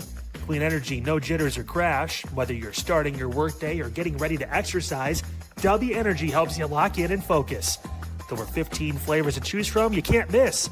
Order Dubby Energy right now by using the QR code on your screen and use the promo code InsideEdge10 to receive 10% off your order. Dubby Energy, your energy-focused sponsor of the Inside Edge Network, Cleveland's digital leader. Hey guys, Kyle here from Unfiltered. What a show today. Broke down, obviously, the situation with North Royalton, the officer that's suing the city, the former officer now. Crazy story involving the police department. Also, that plane crash in Akron. Unbelievable situation. Again, feel for the two pilots that lost their lives. The family able to get out of that house safely. Crazy to think about. Hey, on Monday, let's shift a little bit. Are we talking about the Cavs? Are they moving on to the Eastern Conference Finals? What's going on in the local news? You'll find out right here on Unfiltered, 5 o'clock Monday. I will see you then here on the Inside Edge. Whether searching for a baseball autographed by your favorite World Series slugger, a signed football by an iconic Hall of Famer, or the jersey of a world-famous soccer star, you've come to the right place. Here at sportsmemorabilia.com, the web's leading source of authentic sports memorabilia, you'll find more than 500,000 authentic products from nearly every professional sports league, team, and players. Not only will you find your next prized sports possession with ease thanks to superb customer service and tremendous site experience, you'll have the satisfaction and peace of mind that every product listed comes complete with a certificate of authenticity and is fully backed by the sportsmemorabilia.com lifetime authenticity guarantee. Go to sportsmemorabilia.com by using the QR code on your screen right now. Sportsmemorabilia.com, a proud sponsor of the Inside Edge Podcast Network, Cleveland's digital leader.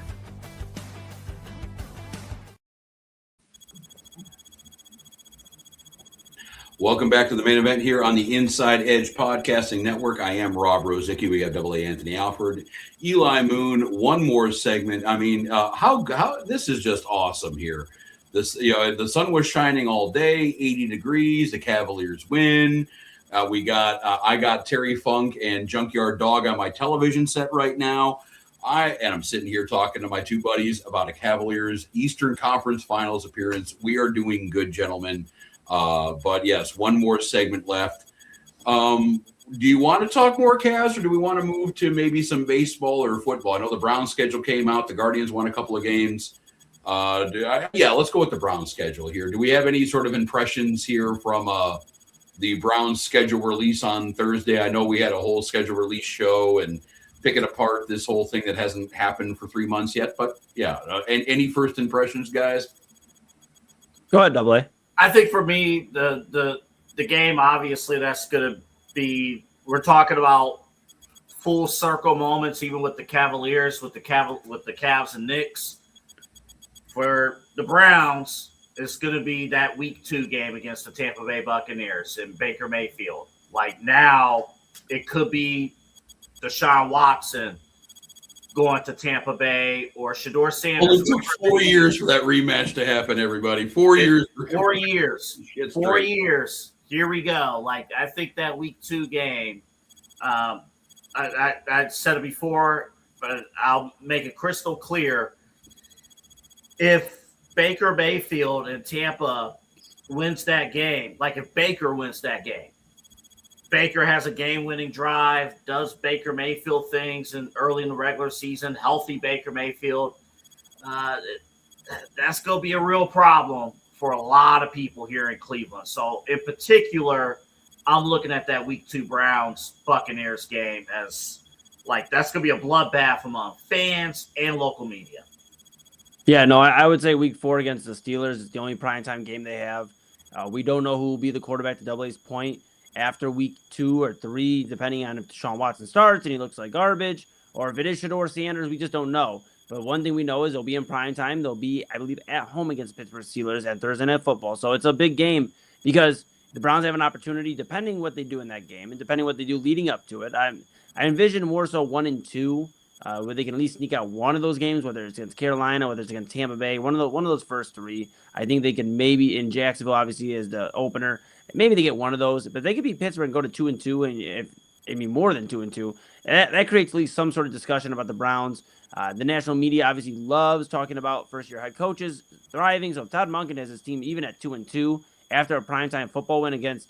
Yes, I know it's not as much of a rivalry as it once was, but if they have that win, I think there's a lot more pep in the step. And for a stretch after that for the Browns, where I think the Jets are going to play a lot better football this year. I said that during the schedule release show. I think they are going to play a lot better this year. I think they actually finished second in that division in the AFC East. But I think there's going to be an interesting swing here for the Browns going after that Pittsburgh Steelers game. If they can build momentum, that's what it's going to be.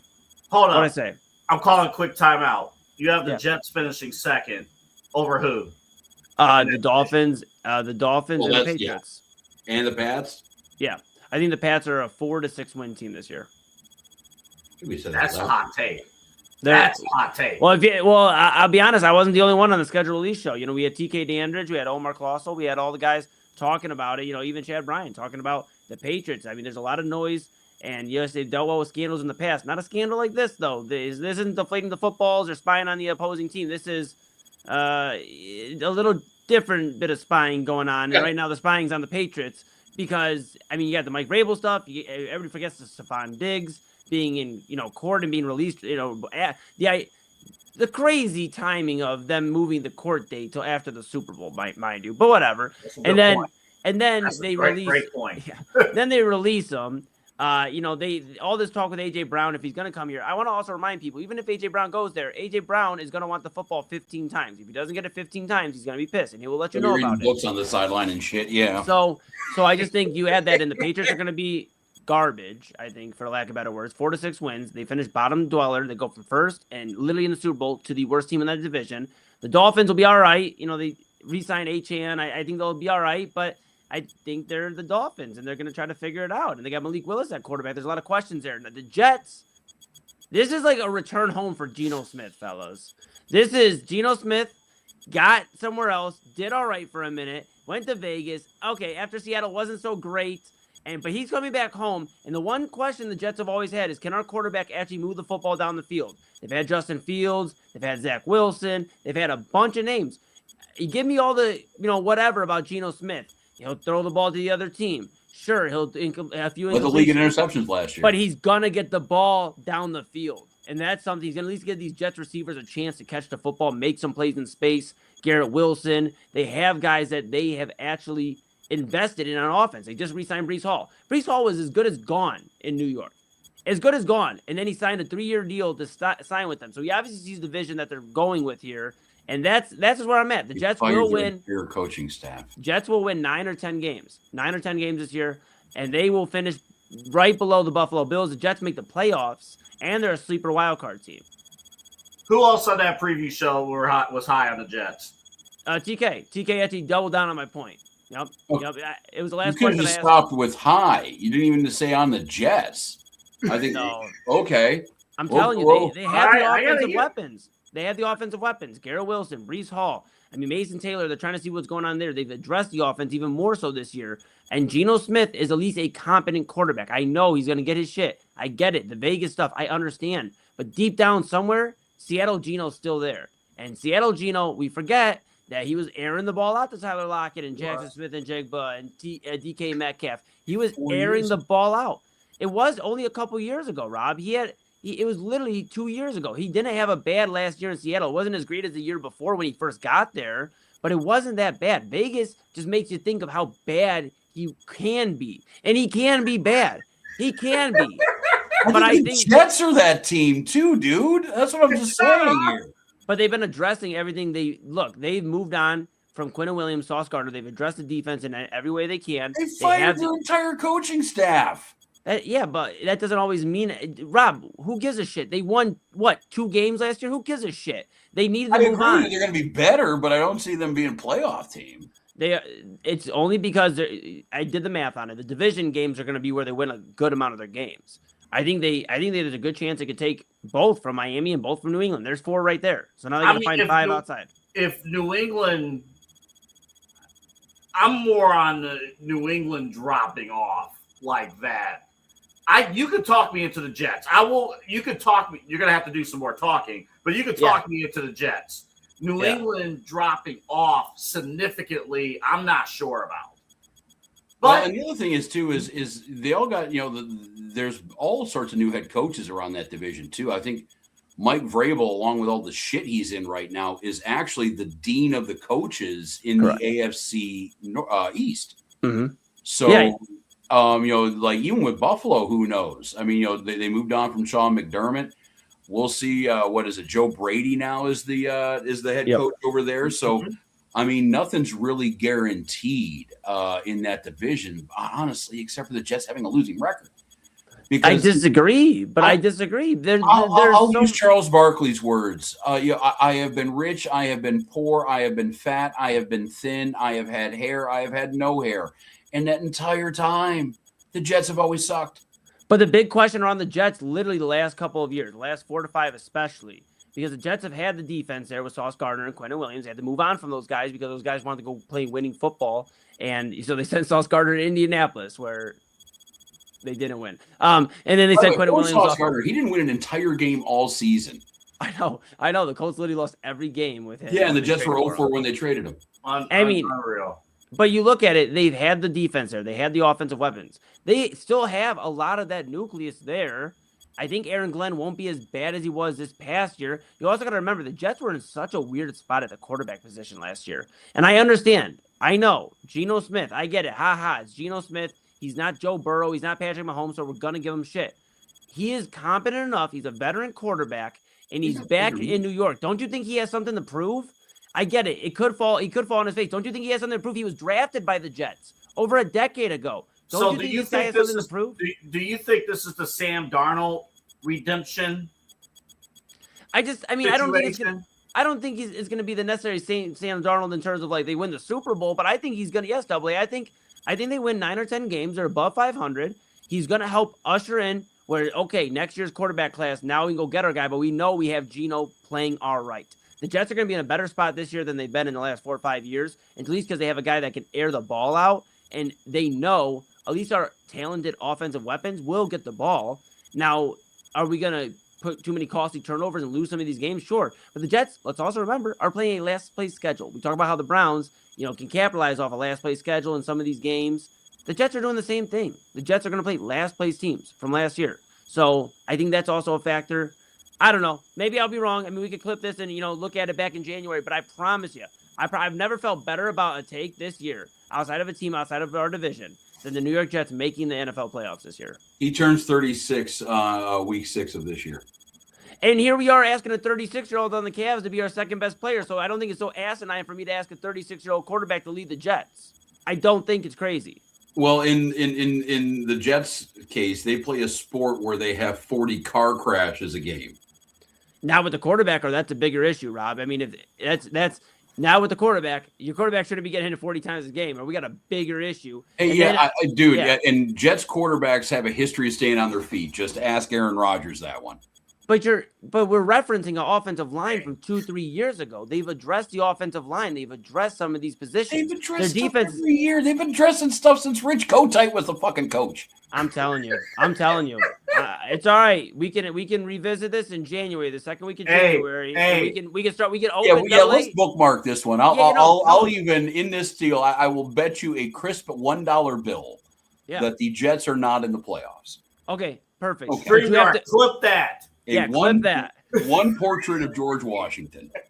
I love it. No, perfect. I actually want a picture. Man, who knows? By then it might be Trump. Whatever. I want a picture of you handing me the dollar bill, so then I can get a picture of that and then frame that and put it maybe behind me in my backdrop or something. Okay, that's fine. That'll be our new open. That'll be our new open for this show. I'm telling you, that's that week. The week the playoffs are announced, I want that to be the open. This take I just had. Okay. I feel it in my guts. I'm going to admit I did not do my full homework on the New York Jets in mid-May. The only change I'd like to make is, okay, if they make the playoffs, I want that to be the open. But if I'm right, which I'm pretty damn sure I'm going to be, We need to have that air the week that the Jets are mathematically eliminated from the playoffs, and I'm thinking that's probably going to be week 11. Perfect. Okay. Let's. Okay, ideal. I wanted to make it a little bit. We were about to get crazy. I was going to keep adding layers in the bet. Let's just stay where we're at. I love the bet. We'll do a crisp $1 bill. Let's keep it there. I was going to say, look, if you want to go mathematically, every week that they aren't mathematically eliminated after week 11, we just add to the pot. Because I'm telling you, they might even win a playoff We'll revisit this when the season starts. We'll revisit this when the season starts. We will have a preview show, and I'm sure this is going to come up. They might win a playoff They'll be game. eligible for the 7th seed until week 17 with, 7 games under 500. AA. I'm telling you guys this. I'm telling you this. The Browns play the Jets, week 6 or week 7, I believe. It's like right in that stretch between weeks 4 and 8. I promise you, the Jets are going to be walking into that game 4-2. 4-2 or 4-1, whatever have you. They're going to be a team that everybody's talking about, and it's going to be a game where, the Browns need to go win a game against the Jets. No, the Jets aren't the same old Jets. I'm telling you. I promise you, with everything in my bones. Let me double up on you. All right. Are you willing to lump in the other New York team in there? The Giants. Yes. The Giants might win the NFC. In Madden? The Giants might win the NFC. Oh, Lord. What, in The Giants might win the 1986? Yeah. Are we forgetting what the Giants did this offseason? Hold on. Let me Fired their coach. And brought in John Harbaugh. You remember that guy, Rob? He's given your team and our team a lot of hell over the last decade. So I'm glad you guys asked. We're going to run over a half second. I'm going to give you a little breakdown on the New York Giants. John Harbaugh in as the new head coach, right? Then they have a guy returning from injury that's pretty good at quarterback. His name is Jackson Dart. You know, that guy, he's coming back. You know, Cam Scadaboo, he's coming back. Malik Neighbors, he was out from injury. He's coming back. You know, they've addressed a lot of the needs at wide receiver, and they just continue to get better at tight end. At the line, they addressed it. They addressed both sides of the ball. I'm sorry. Yes, I'm going to take a John Harbaugh team first off to win the NFC East. That is no discussion. I think the Cowboys might actually have something to say about that this time around. And I can't believe I said that out loud. I'm like, if you want to talk about the Jets getting their shit together, I mean, it's the same discussion with the Cowboys. At least the Cowboys have won a world championship in my lifetime. Oh, yeah. I'm glad you chose your words carefully. My lifetime. You've also lived, 15 to 17 years longer than me? Bro, I saw the 90s. Brother, Troy Aikman called. He said, hey, maybe they can win this century. Okay? Come on. I've shared the video of the weatherman giving the forecast that's all in like 91, 95, 99. And he says it's just like the Dallas Cowboys. It peaks in the mid-90s. Yeah, look, here's the thing. The Giants are winning the NFC East. Since AA asked, that's my take on them. And they're winning the NFC. They're going to the Super Bowl. Yeah. You have the New York Giants. Yes. Football Giants. Yes. Going to Super Bowl 61. Yes. Yes, I do. And here's the reason why, too. Arvell Reese. He fell down to the Giants. Defensively, they're going to be a lot better. They've already been getting better defensively. Guys, I'm sorry. I don't have enough time to explain to you why my takes are right tonight. Just know the Jets are going to the playoffs. And just know the Giants are winning the Super Bowl. The Giants are going to the Super Bowl. They may not win it. They're going there, though. And I'll be honest, man. This is going to be the only time, hopefully, in the next few weeks. I mean, good for us as Cleveland fans that we can make New York feel like shit sports-wise. Because when football starts back up, they're going to have a good season in New York. They're going to. So you have StreamYard, clip this. You have both New York teams going to the playoffs, and the New York Giants winning the NFC. Yes. Did I hear that correctly? Correct. Actually, I mean, there's a strong possibility. Okay, stop. They're the number one seed. Don't say it. The number one seed, and they're just moving their way through AA. There's a chance they win it. They win it. The Super Bowl. What Super Bowl? 61, right? That's what we're on this year. 61. Yeah, that one. In Hall of Fame mode, correct? Madden. AA. I just don't understand. Are we discrediting John Harbaugh right now? I kind of am. I mean, you guys are acting like. Let me share you my favorite stat, Eli. Let me share you my favorite stat, and I love this because it actually came up with this the Browns head coaching search this time around with Harbaugh involved. There has been no head coach in the history of the NFL in the first 60 Super Bowls. There has been no head coach who has won a Super Bowl as a head coach with two different teams. Anybody with multiple wins, if you go from Tom Landry to Vince Lombardi to Chuck Noll to Bill Walsh, everybody who has multiple victories, Andy Reid, has done it with one team and one team only. They have not managed to catch lightning in a bottle in two separate cities. Yeah, but they have got there. Andy Reid's been there with Philly, he's been there with KC. So at the very least, John Harbaugh is going to be there competing for it. Does he win it? I'm not sure. I'm not going to sit there. I don't want Double A to try to twist my words and say I said they're going to win it. They're not going to win it. They may not win it. Down. I'm just confirmed. But you mentioned John Harbaugh. Okay, well, he has most of his assistants with him. No, he doesn't.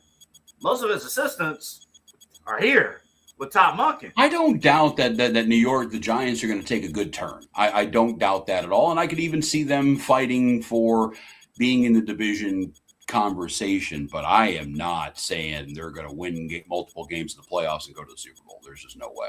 I believe they got Arvell Reese on defense. They addressed the line with, I believe, Francis Mahoa. I mean, they have addressed everything they can. I mean, they have done everything right for John Harbaugh. And I get the assistant thing, Double A. I get it. But I also believe John Harbaugh is one of the better coaches in the NFL still to this day. And I believe John Harbaugh is going to outcoach a lot of these coaches. I truly think they have not seen somebody like him in the NFC. So they're going to pass Seattle, the defending champs. Oh, I got more takes on Seattle. Do you want to talk NFL this weekend? Seattle, Green Bay, Chicago, Detroit, Tampa Bay, Philadelphia. I'm taking the guy that's won a Super Bowl. So you just named out all those guys. Seattle, yes, the defending Super Bowl champions. I'll give you that.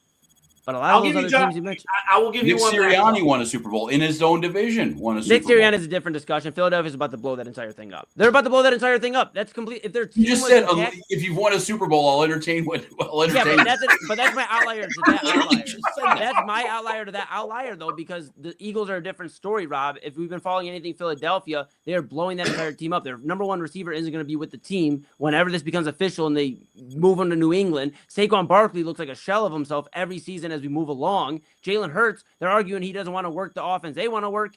That's a whole different discussion. So, yes, he is an outlier by himself. John Harbaugh brings over more experience than a lot of these guys do, and he is going to get the New York Giants to the NFC title game to win and go to the Super Bowl. And if the Jets play their hand right, all right, let's not go that far. But they will be in the playoffs. The Jets will be in the playoffs. If you would have said the Jets are winning the conference, No, I'm not that. I'm not. I know. Ended the stream immediately. No, I'm not. No, but wait till you hear who I do have going to the Super Bowl. I don't even want to right now. I'll save it for this week. That was a lot to take in. That took a turn. Congrats to the Guardians. They got 6 homers today. That took a turn that. Yeah, we have the whole summer to discuss. We will. Every nonsense that you just laid out in the last 15 minutes of programming. Yeah, we're gonna have to spend a couple of months unpacking that. Do we want to do a quick what we've learned, gentlemen? Because I've learned that the Inside Edge Radio Network here, podcasting network, might need to consider staff drug tests. Oh, no. Be careful what you wish for, Rozycki. No. I mean, that's true. Be careful what you wish for. That's all I'll say. No, I'll consider alternative options. Yeah. Is that what you learned? Well, I mean, shoot, if you're being short to the point of what you learned, yeah, awesome.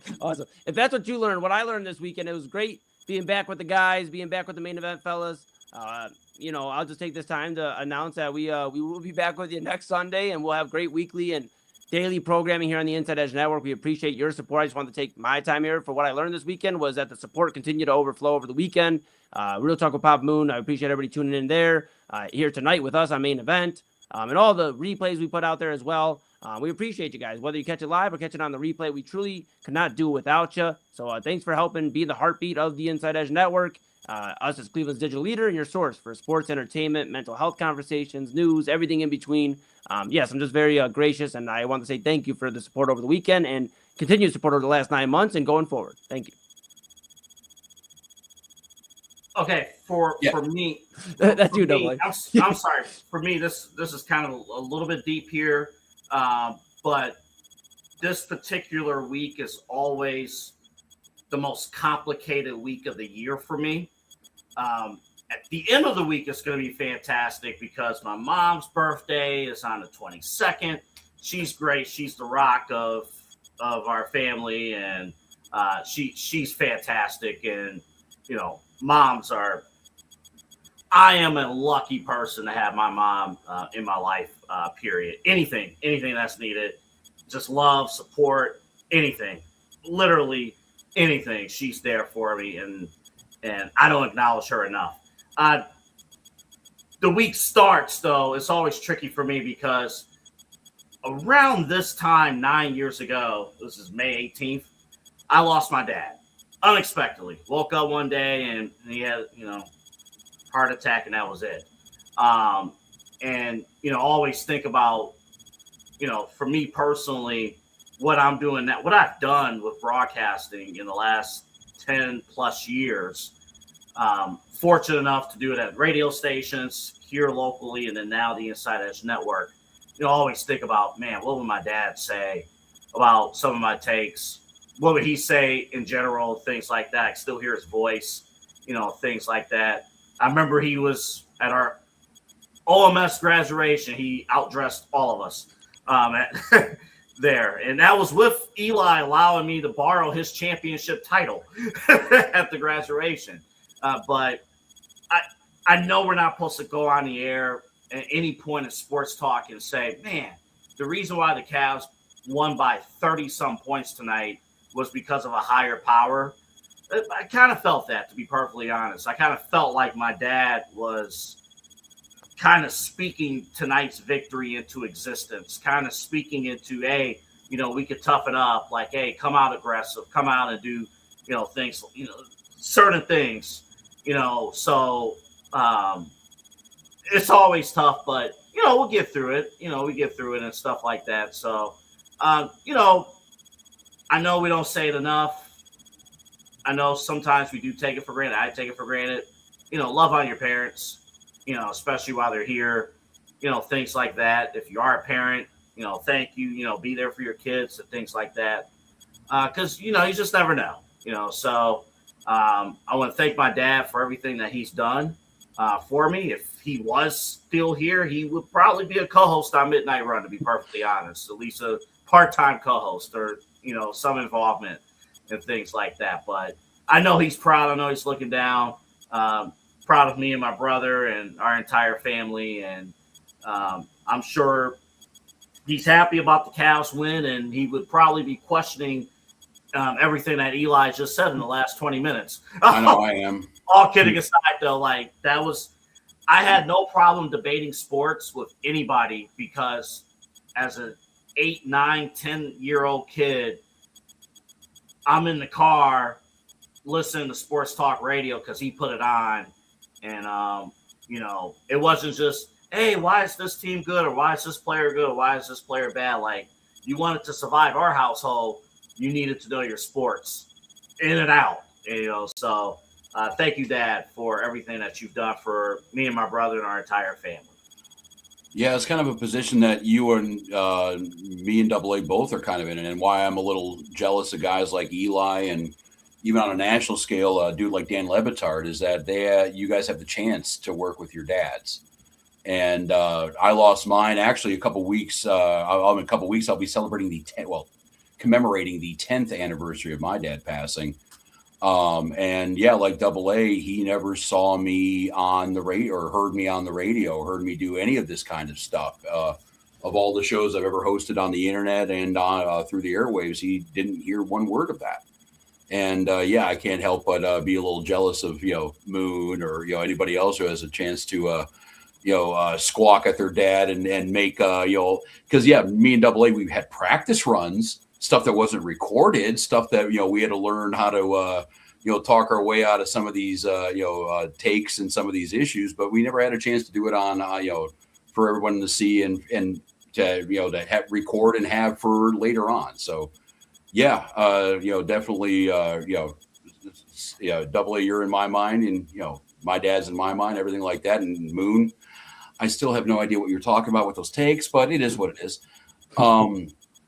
And real quick, I got a reasonably serious one. That's not just the drug testing thing. I have ESPN on here in my studio. I have ESPN.com up on my webpage here. I'm looking at it right now with the Cavs score. And I am seeing through SportsCenter, I am seeing on ESPN.com advertisements for Banana Ball.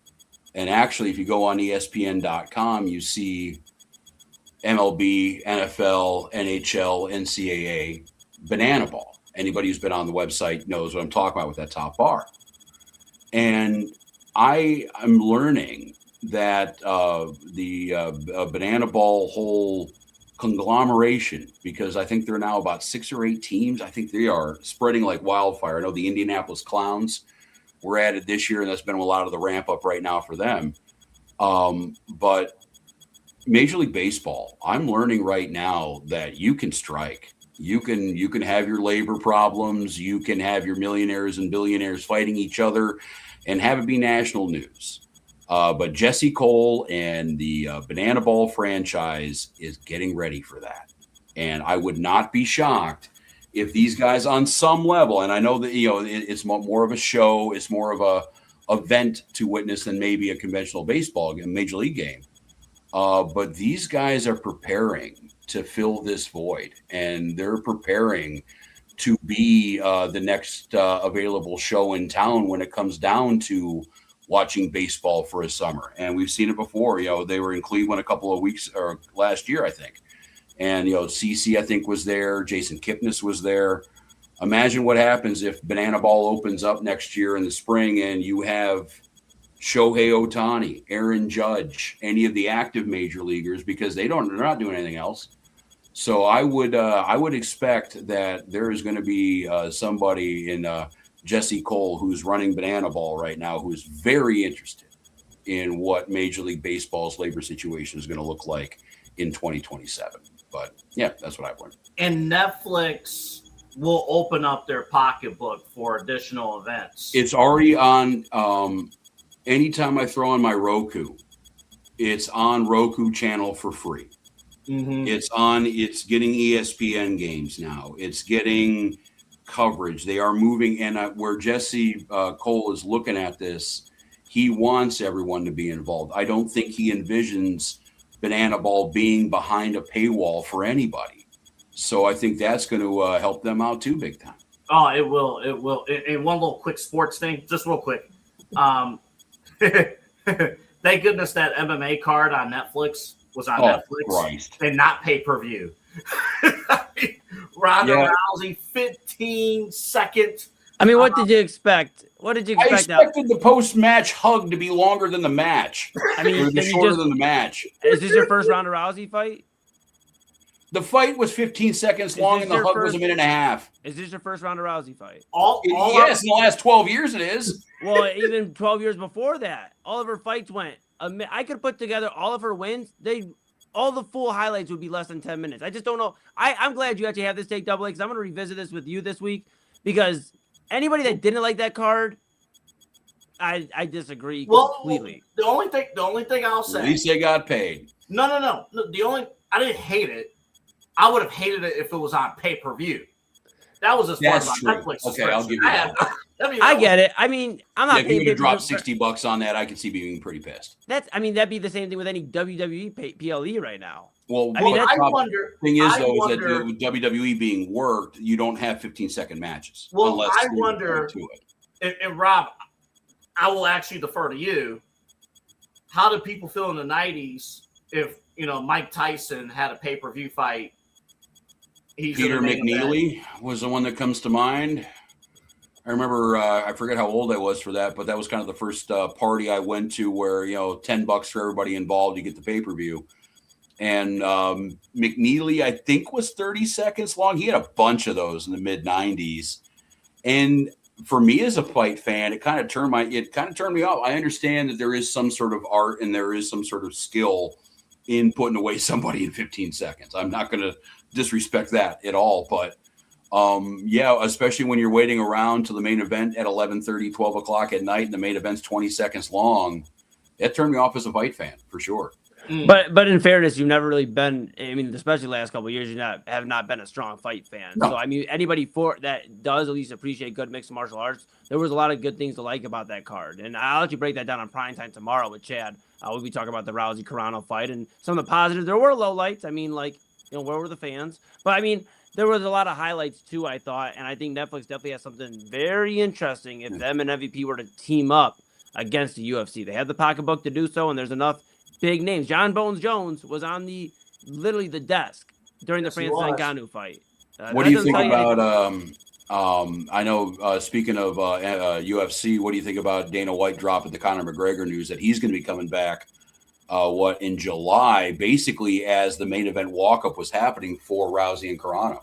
Yeah, it was during Ngannou's walkout. It was just disrespectful, completely disrespectful. But that's Dana White for you. He hates Jake Paul. Jake Paul hates him. That's promoters for you. That's why I call myself a community creator, not a show promoter, because show promoters do shitty business, a lot of them, and that's what it comes down to. So I don't know. I just it's gonna be fun to see Conor back. I can't wait to talk about that too tomorrow and this week. Oh my god! I can't wait. This is last run. I know we're running over. This is last run. If he can stay, if his nose can stay out of the trouble, and if the rest of his body can stay out of trouble, this could be a very interesting run. That's all I'll say. I will admit, I did not think I would ever see Conor McGregor back in the octagon. That news surprised me.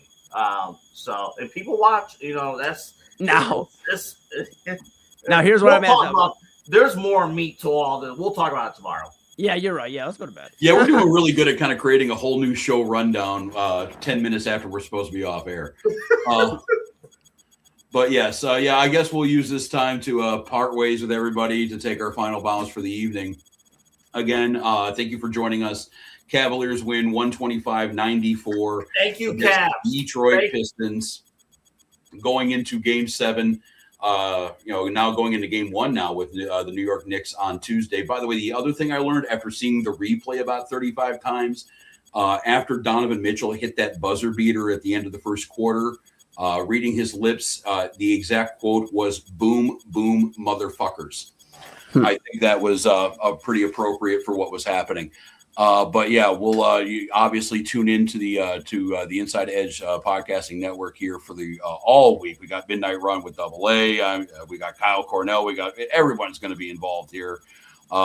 Basically doing a postmortem on this Eastern Conference second round series and previewing what the hell is going to be happening at Madison Square Garden. I move that if we beat the Knicks in the Eastern Conference Finals, that we call Cleveland now the Mecca of basketball. Because unlike the Knicks, we've won a title in the 21st century.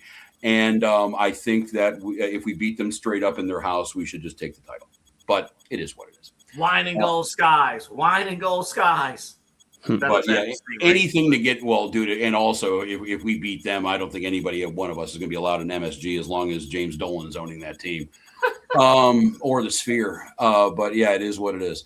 For everybody here in studio, for Eli Moon, for Double A Anthony Alford, I am Rob Rozycki. Thank you for joining us, even though we ran about 25 minutes long. That being said, the Cavaliers don't make the Eastern Conference Finals all the time. So thank you for giving us a little bit of a leeway with that. Again, for everybody here in studio, Double A Anthony Alford, Eli Moon, I am Rob Rozycki. This is the main event on the Inside Edge Podcasting Network, and we will see you next week. Jets.